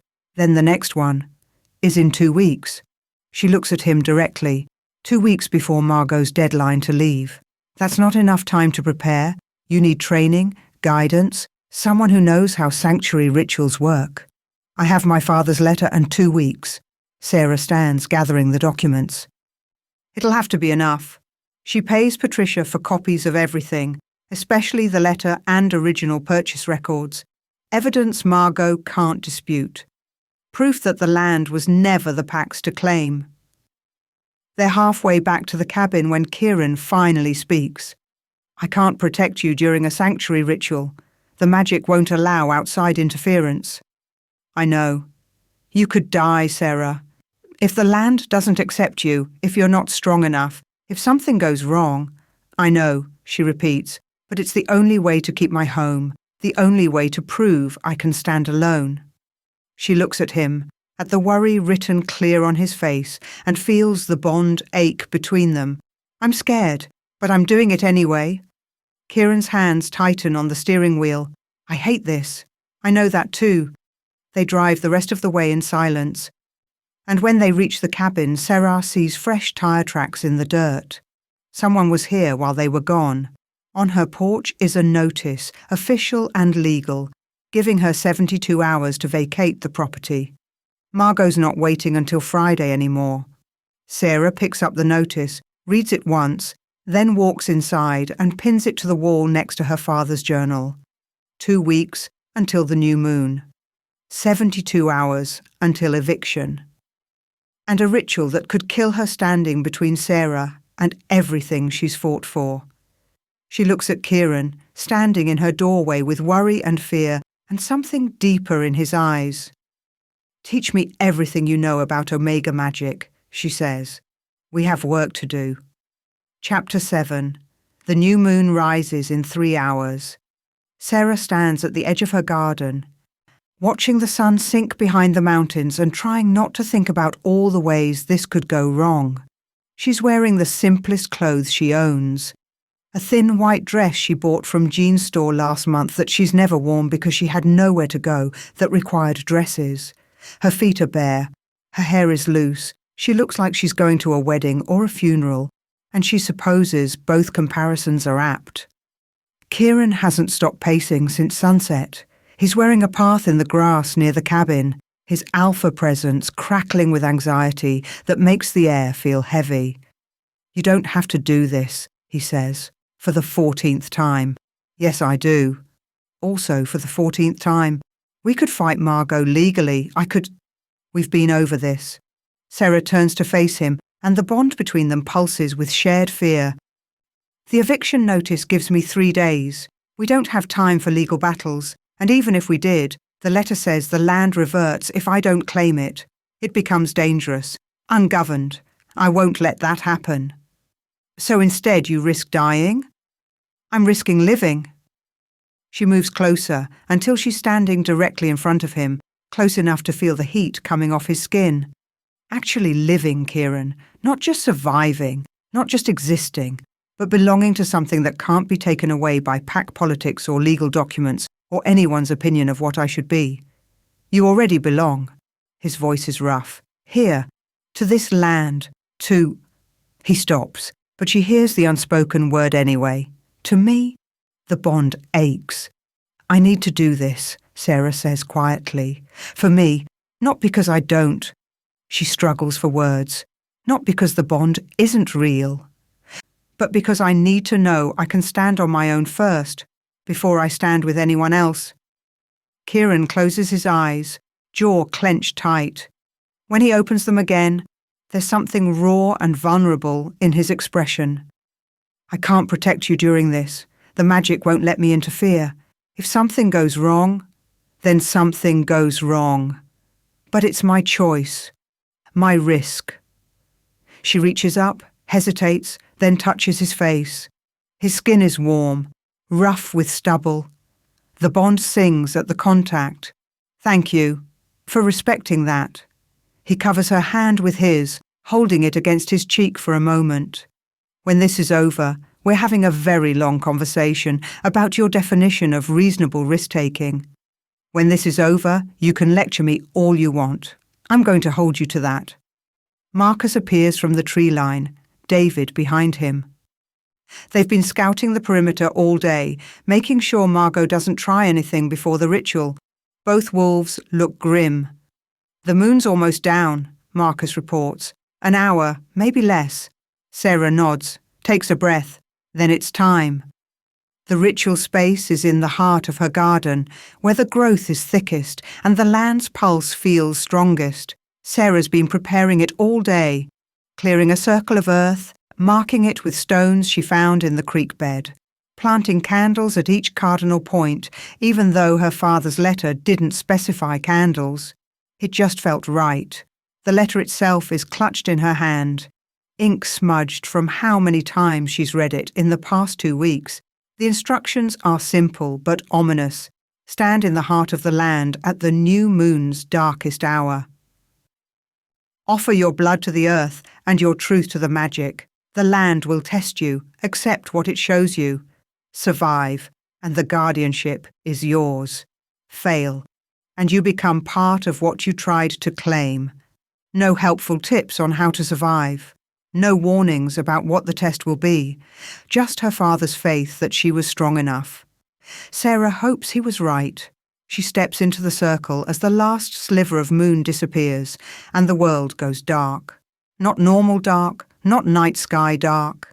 This is the absence of light, thick and complete, like standing inside a closed coffin. Sarah's breath comes faster, panic rising, but she forces herself to stay still. I'm here, she says to the darkness, to the land. I'm Thomas Matthias Cole's daughter, Serafina Elena Cole. And I claim guardianship of this sanctuary by right of blood. The candles flare to life simultaneously, flames burning silver instead of gold. The earth beneath her feet warms, then heats, then burns. Sarah gasps, nearly stepping back, but she holds her ground. The letter said to offer blood. She pulls the small knife she brought, draws it across her palm, and presses her bleeding hand to the earth. The world explodes, not with sound or light, but with feeling. The land rushes up through her feet into her blood, flooding every nerve with sensation so intense it's almost pain. She can feel every root, every seed, every living thing growing in her garden. Can feel the trees at the edge of the clearing and the creek running down the mountain and the deer bedded down a mile away. She can feel the age of this place. Centuries layered on centuries, omegas who came before her, guardians who walked this land and protected it and died here. Their memories are soaked into the soil like rainfall. Then the visions start. Sarah is 8 years old, standing in Margot's pristine kitchen, watching her new stepmother smile with all her teeth. Your father says you're special, but you smell like nothing, Serafina. How can you be special if you're defective? The memory plays out exactly as it happened. Margot's hand on her shoulder squeezing too tight. The pill she offers, just a vitamin, dear. All growing omegas need them. That Sarah swallows because she wants to be good, wants to be loved, wants to be enough. This is the first time, the land whispers in a voice like rustling leaves, the first poison, the first choice to make yourself smaller. Will you choose it again? No, Sarah gasps. I didn't know. But if you did know, and it made them love you, would you swallow it again?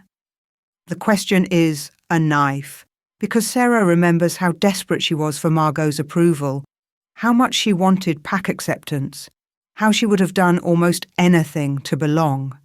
No, she says, but it sounds like a lie. The vision shifts. She's 16, standing in front of the pack council while they test her scent for the third time. The lead alpha, a man named Derek, who always smelled like cigars, wrinkles his nose in disgust. Nothing. She presents nothing. This is the Cole bloodline? Her father's face trying to hide his disappointment. She's still young. It might develop. She's defective, Matthias. Face it. Your Omega daughter is broken. The shame is as fresh now as it was then. The way every pack member watched her leave the council room, their expressions ranging from pity to contempt. The way her father couldn't meet her eyes for 3 days. They called you broken, the land says. Will you break them for it? The offer comes with a surge of power, vines erupting from the earth, thorns growing long as knives, the ability to make them all suffer the way they made her suffer, to wrap them in painful growth and show them exactly how defective she is. Sarah's hands shake with the want of it, the righteousness of revenge. No, she forces out, I won't use this power for revenge. Even though they deserve it? Even though. Her voice is stronger now. Because I'm not them. I won't become what hurt me. The vision releases her, and she's gasping, on her knees in the circle. The silver candles burn brighter. Another memory rises. The hospital room, her father's last hours. Margot sitting in the corner with her phone, not even pretending to care, while Sarah holds her father's hand and watches him fade. "Promise me," he whispers, voice thin as paper. "Promise you'll survive." "I promise, Dad." "Make them regret underestimating you." Then he's gone, and Sarah is alone with Margot's satisfied smile and the certainty that she just lost the only person who ever truly loved her. "He left you alone," the land says, and there's something almost gentle in its voice now. "He died and left you with wolves who would hurt you. Are you angry with him?" Sarah's throat closes. Because yes? God, yes? She's so angry at her father for dying, for leaving her vulnerable, for not protecting her better, for believing Margot's lies about the vitamins, for not seeing what was happening until it was too late. "I'm angry," she admits, and the words feel like tearing.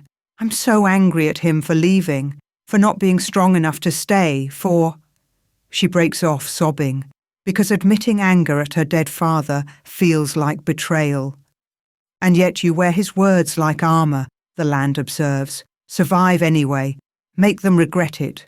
You turned his death into fuel, his failure into your strength. This is what guardians do. They take pain and transform it into protection. Not for revenge, not for power, but because someone must stand between the vulnerable and those who would harm them." The vision dissolves, and Sarah is back in the circle, tears streaming down her face, her hand still bleeding onto the earth. "I choose protection," she says clearly. "I choose to be what I needed when I was alone. I choose to make this land a sanctuary for anyone who's been rejected, broken, told they're not enough. That's what I choose." The land roars in response, not with sound, with power. It erupts through her like lightning, burning through every cell, rewriting something fundamental in her blood. Sarah screams, back arching, as the magic takes hold and refuses to let go. She can feel it changing her, roots growing through her veins, flowering in her lungs, wrapping around her bones. The land is claiming her as thoroughly as she's claiming it, and the price is everything human being torn away and rebuilt into something other. She's going to die. She knows it with sudden certainty. The magic is too strong, too old, too much for a body that was poisoned for 8 years and barely survived 6 months alone. "I'm sorry, Dad," she thinks. "I wasn't strong enough after all." Then the bond ignites. Kieran is outside the circle. She can feel him there, held back by the ritual magic, helpless and furious and terrified. But the bond is inside the circle with her, burning gold in the silver fire, and it's feeding her strength that isn't her own. Alpha strength. Kieran's strength, flowing through the connection like a lifeline. "Live," she feels him demand through the bond, not asking, commanding. "Live, Sarah. Don't you dare die on me." She grabs onto that strength like a drowning woman grabs a rope, uses it to anchor herself while the magic tears through her, transforming her, marking her as the land's own. Uses it to hold on to who she is, Sarah Cole, who built paradise from ruins, who talks to raccoons and makes terrible coffee on purpose, who shoots rock salt at alpha kings while the guardian power settles into her bones. The transformation peaks, and Sarah feels something inside her shatter and reform, stronger than before. Then it's over. She collapses onto the earth, gasping, every muscle trembling. The candles have gone out. The moon is rising again, not new anymore, but a thin crescent that provides just enough light to see by. Sarah looks down at her hands and barely recognizes them. Silver veins trace across her skin like the roots of trees, glowing faintly in the darkness. They run up her arms, across her collarbones, probably over her entire body, though she can't see all of it. The marks pulse with the land's heartbeat, and she realizes they're not just marks, they're connections. Physical proof of her bond with every living thing in this sanctuary. She's the guardian. Actually, truly the guardian. And she's alive. "Sarah," Kieran's voice, rough with panic, And then he's in the circle with her, gathering her up like she might disappear. "Sarah, look at me. Are you— God, your skin." "I'm okay." Her voice is hoarse. "I survived." "You almost didn't." His hands are shaking as he checks her over, cataloguing injuries she doesn't have, looking for damage that isn't visible. "Your heart stopped. I felt it stop through the bond. You were dead for 30 seconds. But I'm not now." She touches his face, and the silver veins glow brighter at the contact. "I'm alive. And it's mine, Kieran. The land is mine. No one can take it." He makes a sound halfway between a laugh and a sob, and pulls her against his chest. She can feel his heart hammering, feel his fear bleeding through the bond, even though the danger is past. "Don't ever do that again," he says into her hair. "I don't think I can. Pretty sure you only get one guardian ritual per lifetime." "Good." They stay like that for a long moment, Sarah gathering her strength, and Kieran holding her like she's something precious he almost lost. The garden around them is different now. She can feel it. Lusher, wilder, more alive. The sanctuary recognizing its guardian and responding with joy. "We need to get you inside," Kieran finally says. "You need food, water, rest." "We need to go to town." Sarah pulls back, testing her legs. They hold, barely. "I need to file these documents, make it official before Margot tries something else." "Sarah, you just nearly died. You need to— "I need to end this." She looks at him directly, and something in her expression makes him stop arguing. "Now, while I'm still riding the adrenaline, before I lose my nerve." Marcus and David appear at the edge of the circle, staring at her with expressions somewhere between awe and fear. "Alpha," Marcus says carefully. There's silver." "I can see it," Kieran says shortly. "David, get the truck. We're going to town." "It's 2 a.m. I don't care if it's noon on Sunday. We're going now." They make it to the county clerk's office by 3 a.m. The building is obviously closed, but Kieran does something with his phone, probably calling in favours that come with being Alpha King. And 20 minutes later, a very tired Patricia arrives with keys. "This better be important," she mutters, unlocking the door. "It is?" Sarah hands her the documents, her father's letter, the original purchase records, the guardian designation. "I need these filed immediately, tonight, with timestamps proving when they were submitted." Patricia squints at the papers, then at Sarah, then at the silver veins glowing faintly on her skin. "You're a sanctuary guardian." "Yes. We haven't had one of those in 60 years. Patricia's tired expression shifts to something like respect. "My grandmother used to tell stories about the last one, said she could make flowers bloom in winter and heal wounds with a touch."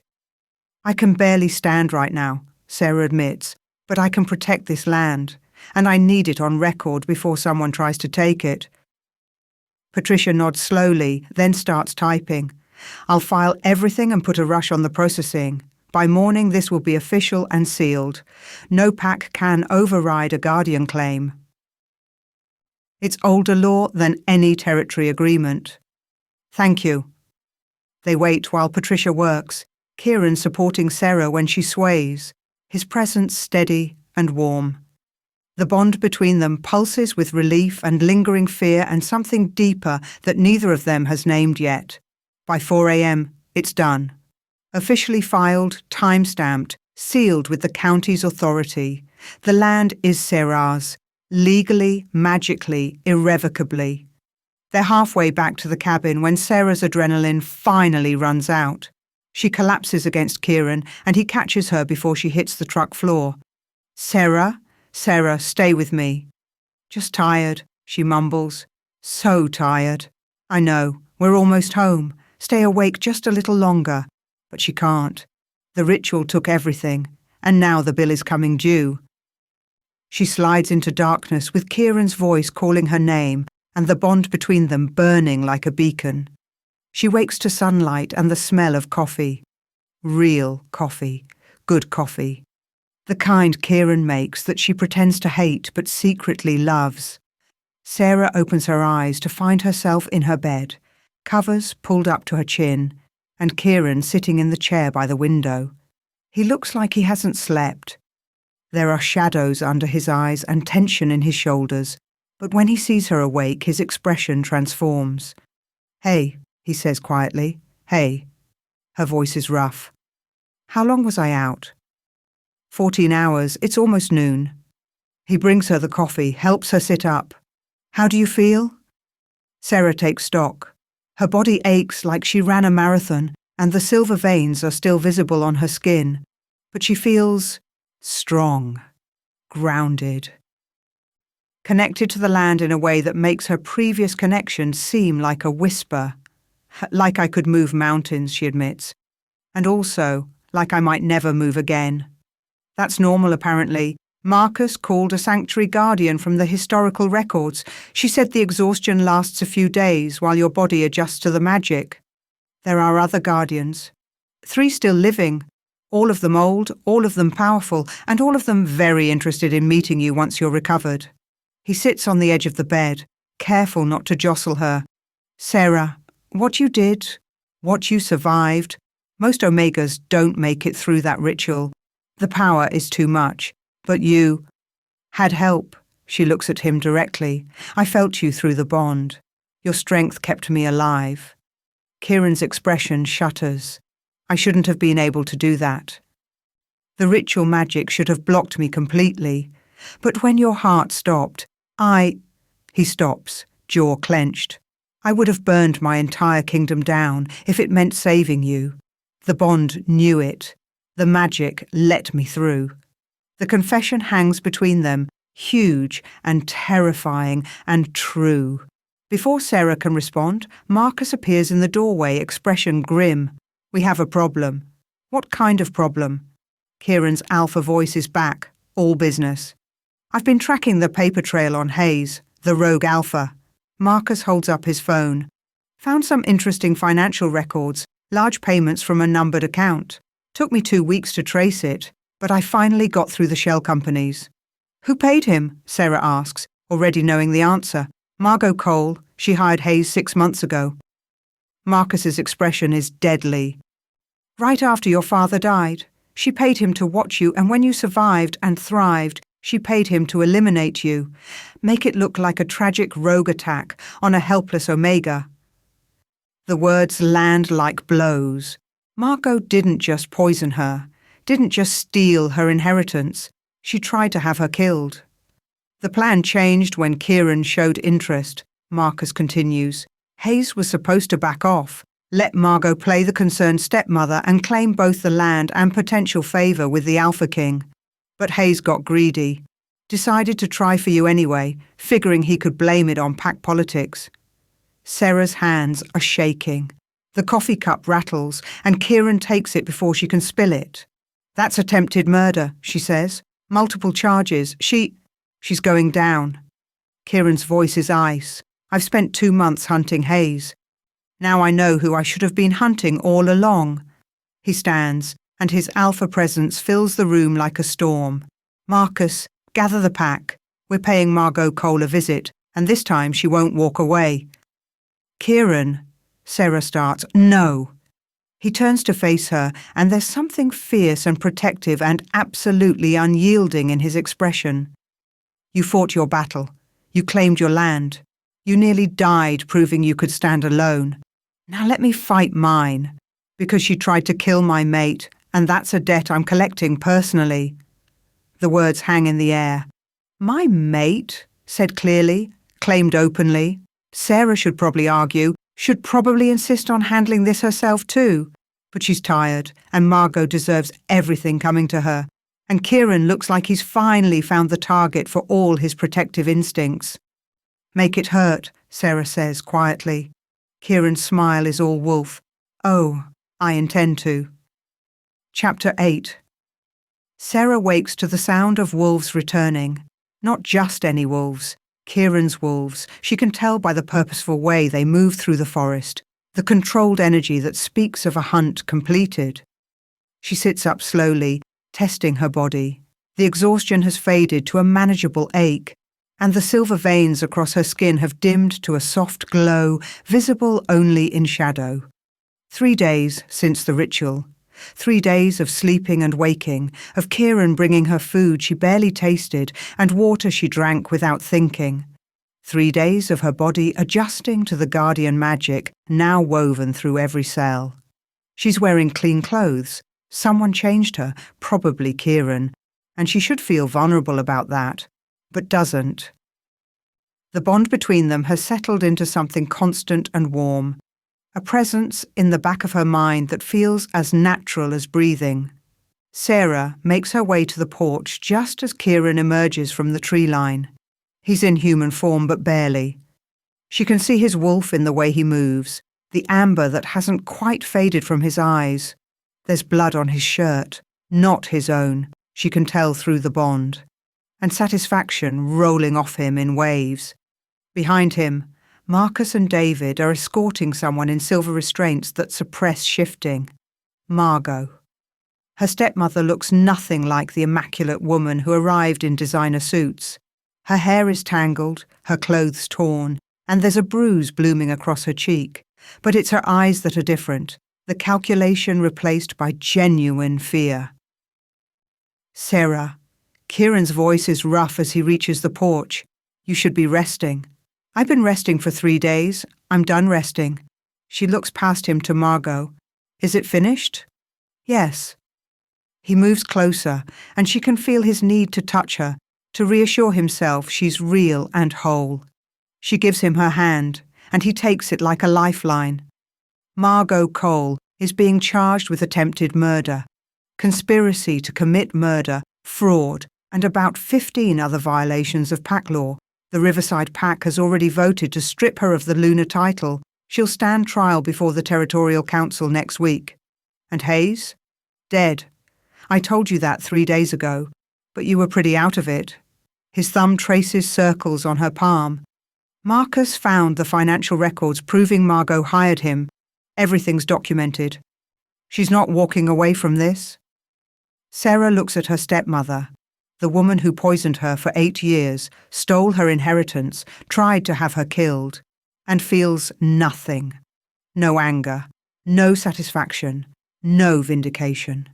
Just emptiness where those feelings should be. I want to hear her say it, Sarah says, why she did it. Kieran glances at Marcus, who nods and brings Margot closer. The restraints prevent her from getting within 10 feet of the porch, but it's close enough for Sarah to see the fear clearly now. Why? Sarah asks simply. Margot's laugh is bitter. You really don't know? No. I genuinely don't understand why you spent 8 years poisoning me. Because you were a threat. The words come out harsh.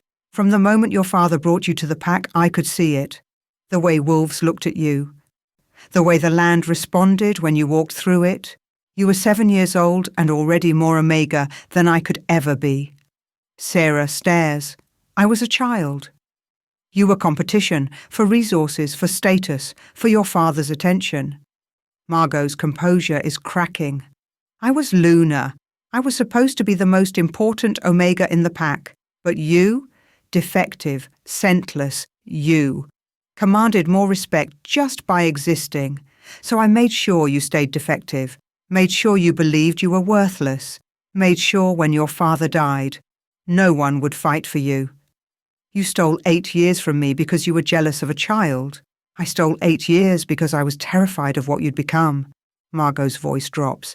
And I was right to be. Look at you now. Guardian of a sanctuary, mated to the Alpha King.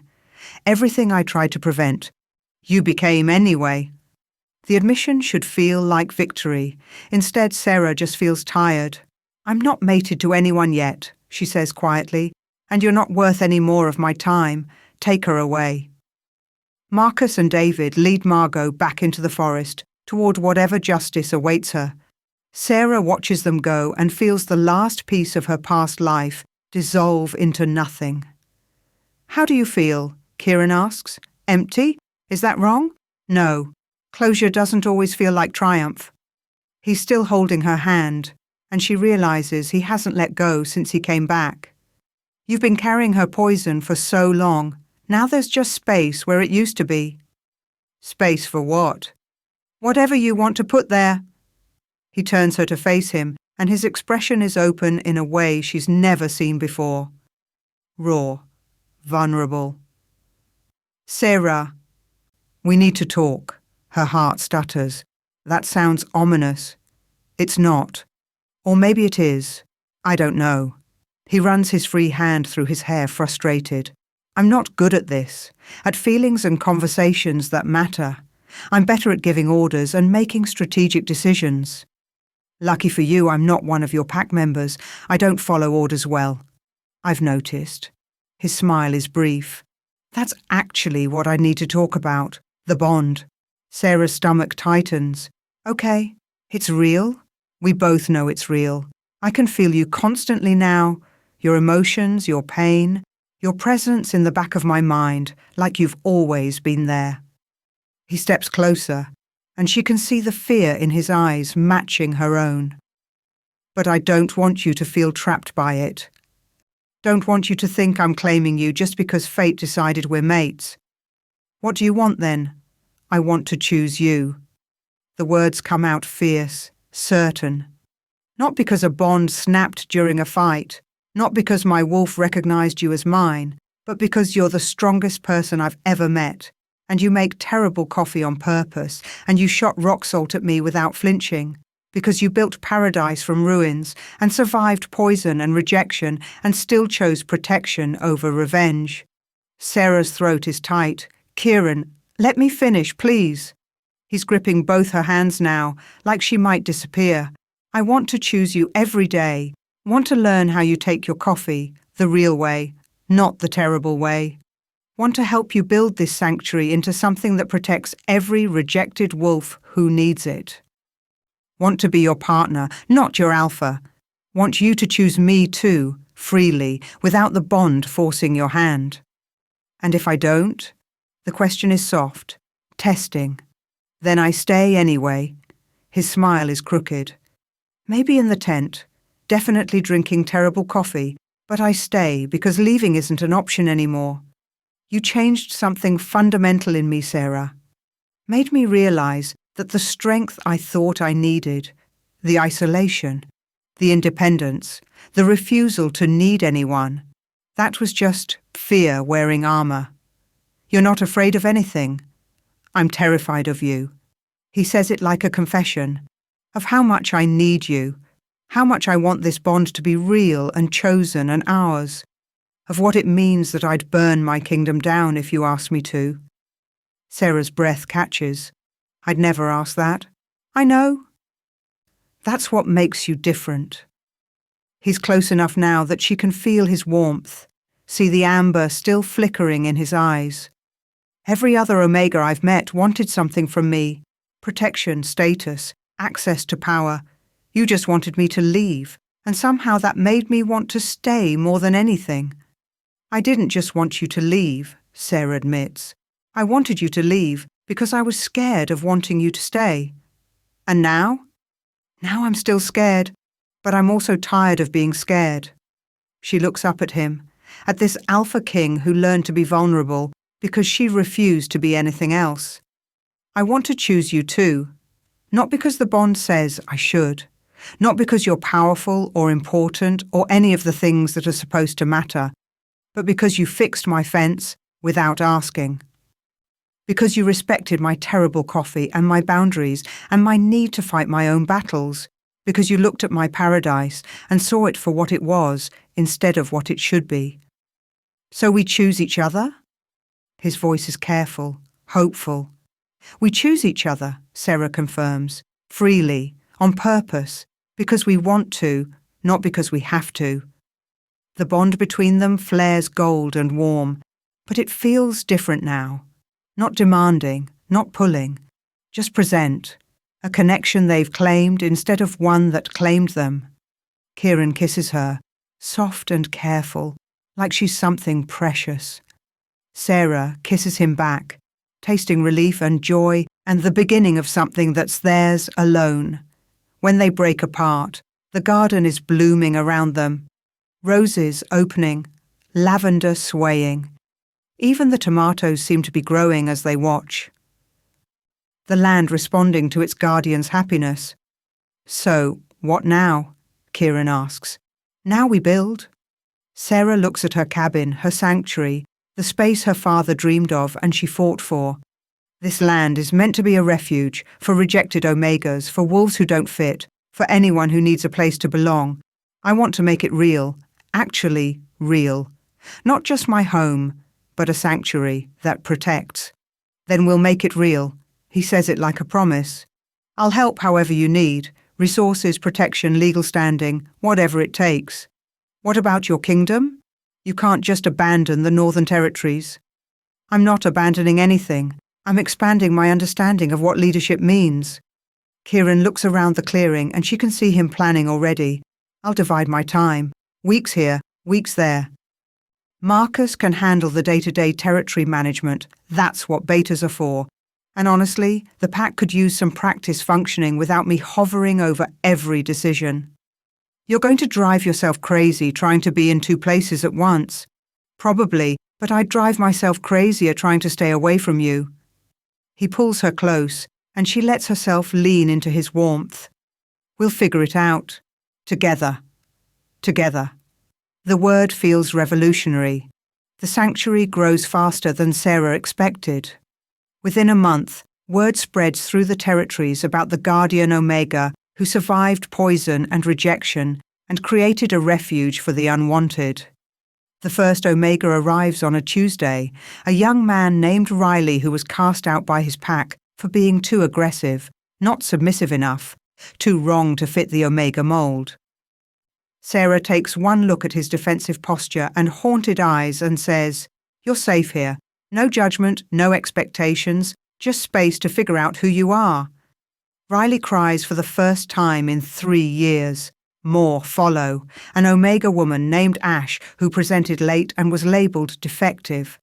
Twin Omegas, Mira and Nora, who bonded to each other instead of alphas and were exiled for it. A teenager named Jay who doesn't identify as Omega or Alpha or Beta and was rejected by 3 packs before finding the sanctuary. Sarah welcomes them all. Kieran helps her build cabins. Small structures scattered through the sanctuary land, each one giving privacy while staying connected to the whole. They're nothing like the pack houses most Omegas grew up in, where everyone lives on top of each other and privacy is a luxury. These are homes. Individual. Safe. "You're creating something unprecedented," one of the other guardians tells Sarah during a visit. Her name is Margaret, and she's 83 years old, with silver veins so bright they glow in daylight. Most sanctuaries in history were hidden. Secret places Omegas could escape to temporarily. You're building a permanent refuge, a community. Is that wrong? No, it's brilliant. Margaret's smile is warm, but it's also dangerous. You're challenging pack structure itself, showing Omegas they have options beyond submission or rejection. Not all alphas will appreciate that. Then they can stay off my land. That backbone of yours is going to start wars, child. Or prevent them. Sarah looks at her sanctuary, cabins scattered like seeds, gardens overflowing, Omegas learning to be themselves without fear. I'm not trying to destroy packs. I'm just offering an alternative for those who don't fit. That shouldn't be threatening. Shouldn't be. But should and is are different things. Margaret touches Sarah's shoulder. Be careful, guard your borders, and remember, you don't have to do this alone anymore. She's right. Sarah doesn't have to do this alone. Kieran is there when she wakes from nightmares about Margot's poison. Marcus helps organise security rotations to keep the sanctuary safe. David teaches self-defence classes to Omegas who never learn to fight back. Even Jeanne from the general store starts sending supplies up the mountain. Donations from humans who hear about the sanctuary and want to help. And the Omegas themselves become a pack of sorts, not the traditional kind with alphas and Omegas and rigid hierarchies. Something new. Something chosen. Riley starts a woodworking shop, building furniture for the cabins. Ash creates a community garden even more ambitious than Sarah's original plot. The twins, Mira and Nora, organise movie nights in the main cabin that become a weekly tradition. Jay starts a library collecting books and stories about wolves who don't fit the mould. It's messy and imperfect and absolutely nothing like what Pack is supposed to be. It's perfect. 6 months after the ritual, Kieran finds Sarah in the garden at dawn. She's planting something. He can't tell what from this distance, and humming under her breath. The silver veins on her skin catch the early light, glowing softly, and her hair is loose down her back. She looks content, at peace in a way that makes something in his chest ache with fondness. "You're staring," Sarah says without turning around. "I'm appreciating." He crosses the garden to join her. "What are you planting?" "A tree." She gestures to the sapling beside her, barely 2 feet tall, with delicate leaves and strong roots wrapped carefully in burlap. "An oak." Jean said her grandmother planted one when she got married, a symbol of roots taking hold, growing together. Kieran understands immediately. You want to plant it together, if you want to. She looks up at him, and there's vulnerability in her expression that she doesn't hide anymore. It feels right, symbolic. We've chosen each other. We're building this life together. Might as well literally plant roots while we're at it. He kneels beside her, taking the shovel she offers. They dig together, taking turns, working in comfortable silence. The hole grows deeper, wide enough for the roots to spread. Sarah unwraps the burlap carefully, and together they lower the sapling into the earth. "You pack the soil," Sarah says. "I'll water it." They work in tandem, and Kieran thinks about how much has changed in 6 months, how the Omega who shot rock salt at him became his partner, how the cabin meant to be her tomb became the heart of a thriving community, how he learned that vulnerability isn't weakness, it's the foundation of actual strength. "There's something I need to tell you," Kieran says as Sarah waters the newly planted oak. She stills. "Okay. The pack wants to formalize our bond, official mating ceremony, traditional vows, the whole thing." He watches her face carefully. "I told them we'd think about it." "You didn't just say yes?" "Because it's not my decision alone. It's ours." He stands, pulling her up with him. "I don't need a ceremony to know you're my mate. Don't need pack witnesses or traditional vows. But if you want it, if it would mean something to you, then I want it too." Sarah is quiet for a long moment, looking at the oak tree they just planted. "My father used to say that the best relationships are the ones you choose every day, not the ones you commit to once and then coast on." Smart man. He was. She turns to face Kieran fully. "I don't need a ceremony either, don't need pack approval or formal vows, but I wouldn't mind celebrating, having everyone we love in one place, marking this moment. Not because we need validation, but because we want to share it. So we do it our way. Kieran's already planning. Here, in the sanctuary, with your Omegas and my pack and anyone else who matters. Nothing traditional about it except the parts we choose to keep. And terrible coffee? Obviously, can't have a proper ceremony without terrible coffee." Sarah laughs, bright and free, and the sound makes everything worthwhile. Every fear he conquered, every wall he tore down, every vulnerable moment that terrified him. This, her laugh, her happiness, their chosen life. This is worth everything. The ceremony happens 6 weeks later, on the summer solstice. They hold it in the garden, naturally.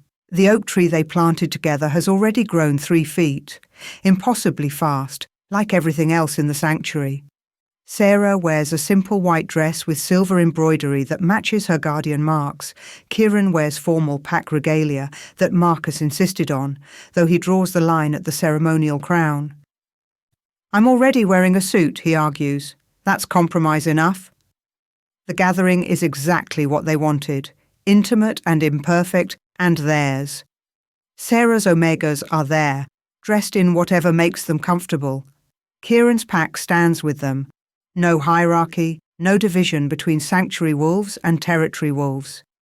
Jean brought half the human town, and the other guardians came to witness the first sanctuary guardian to take a mate in 60 years.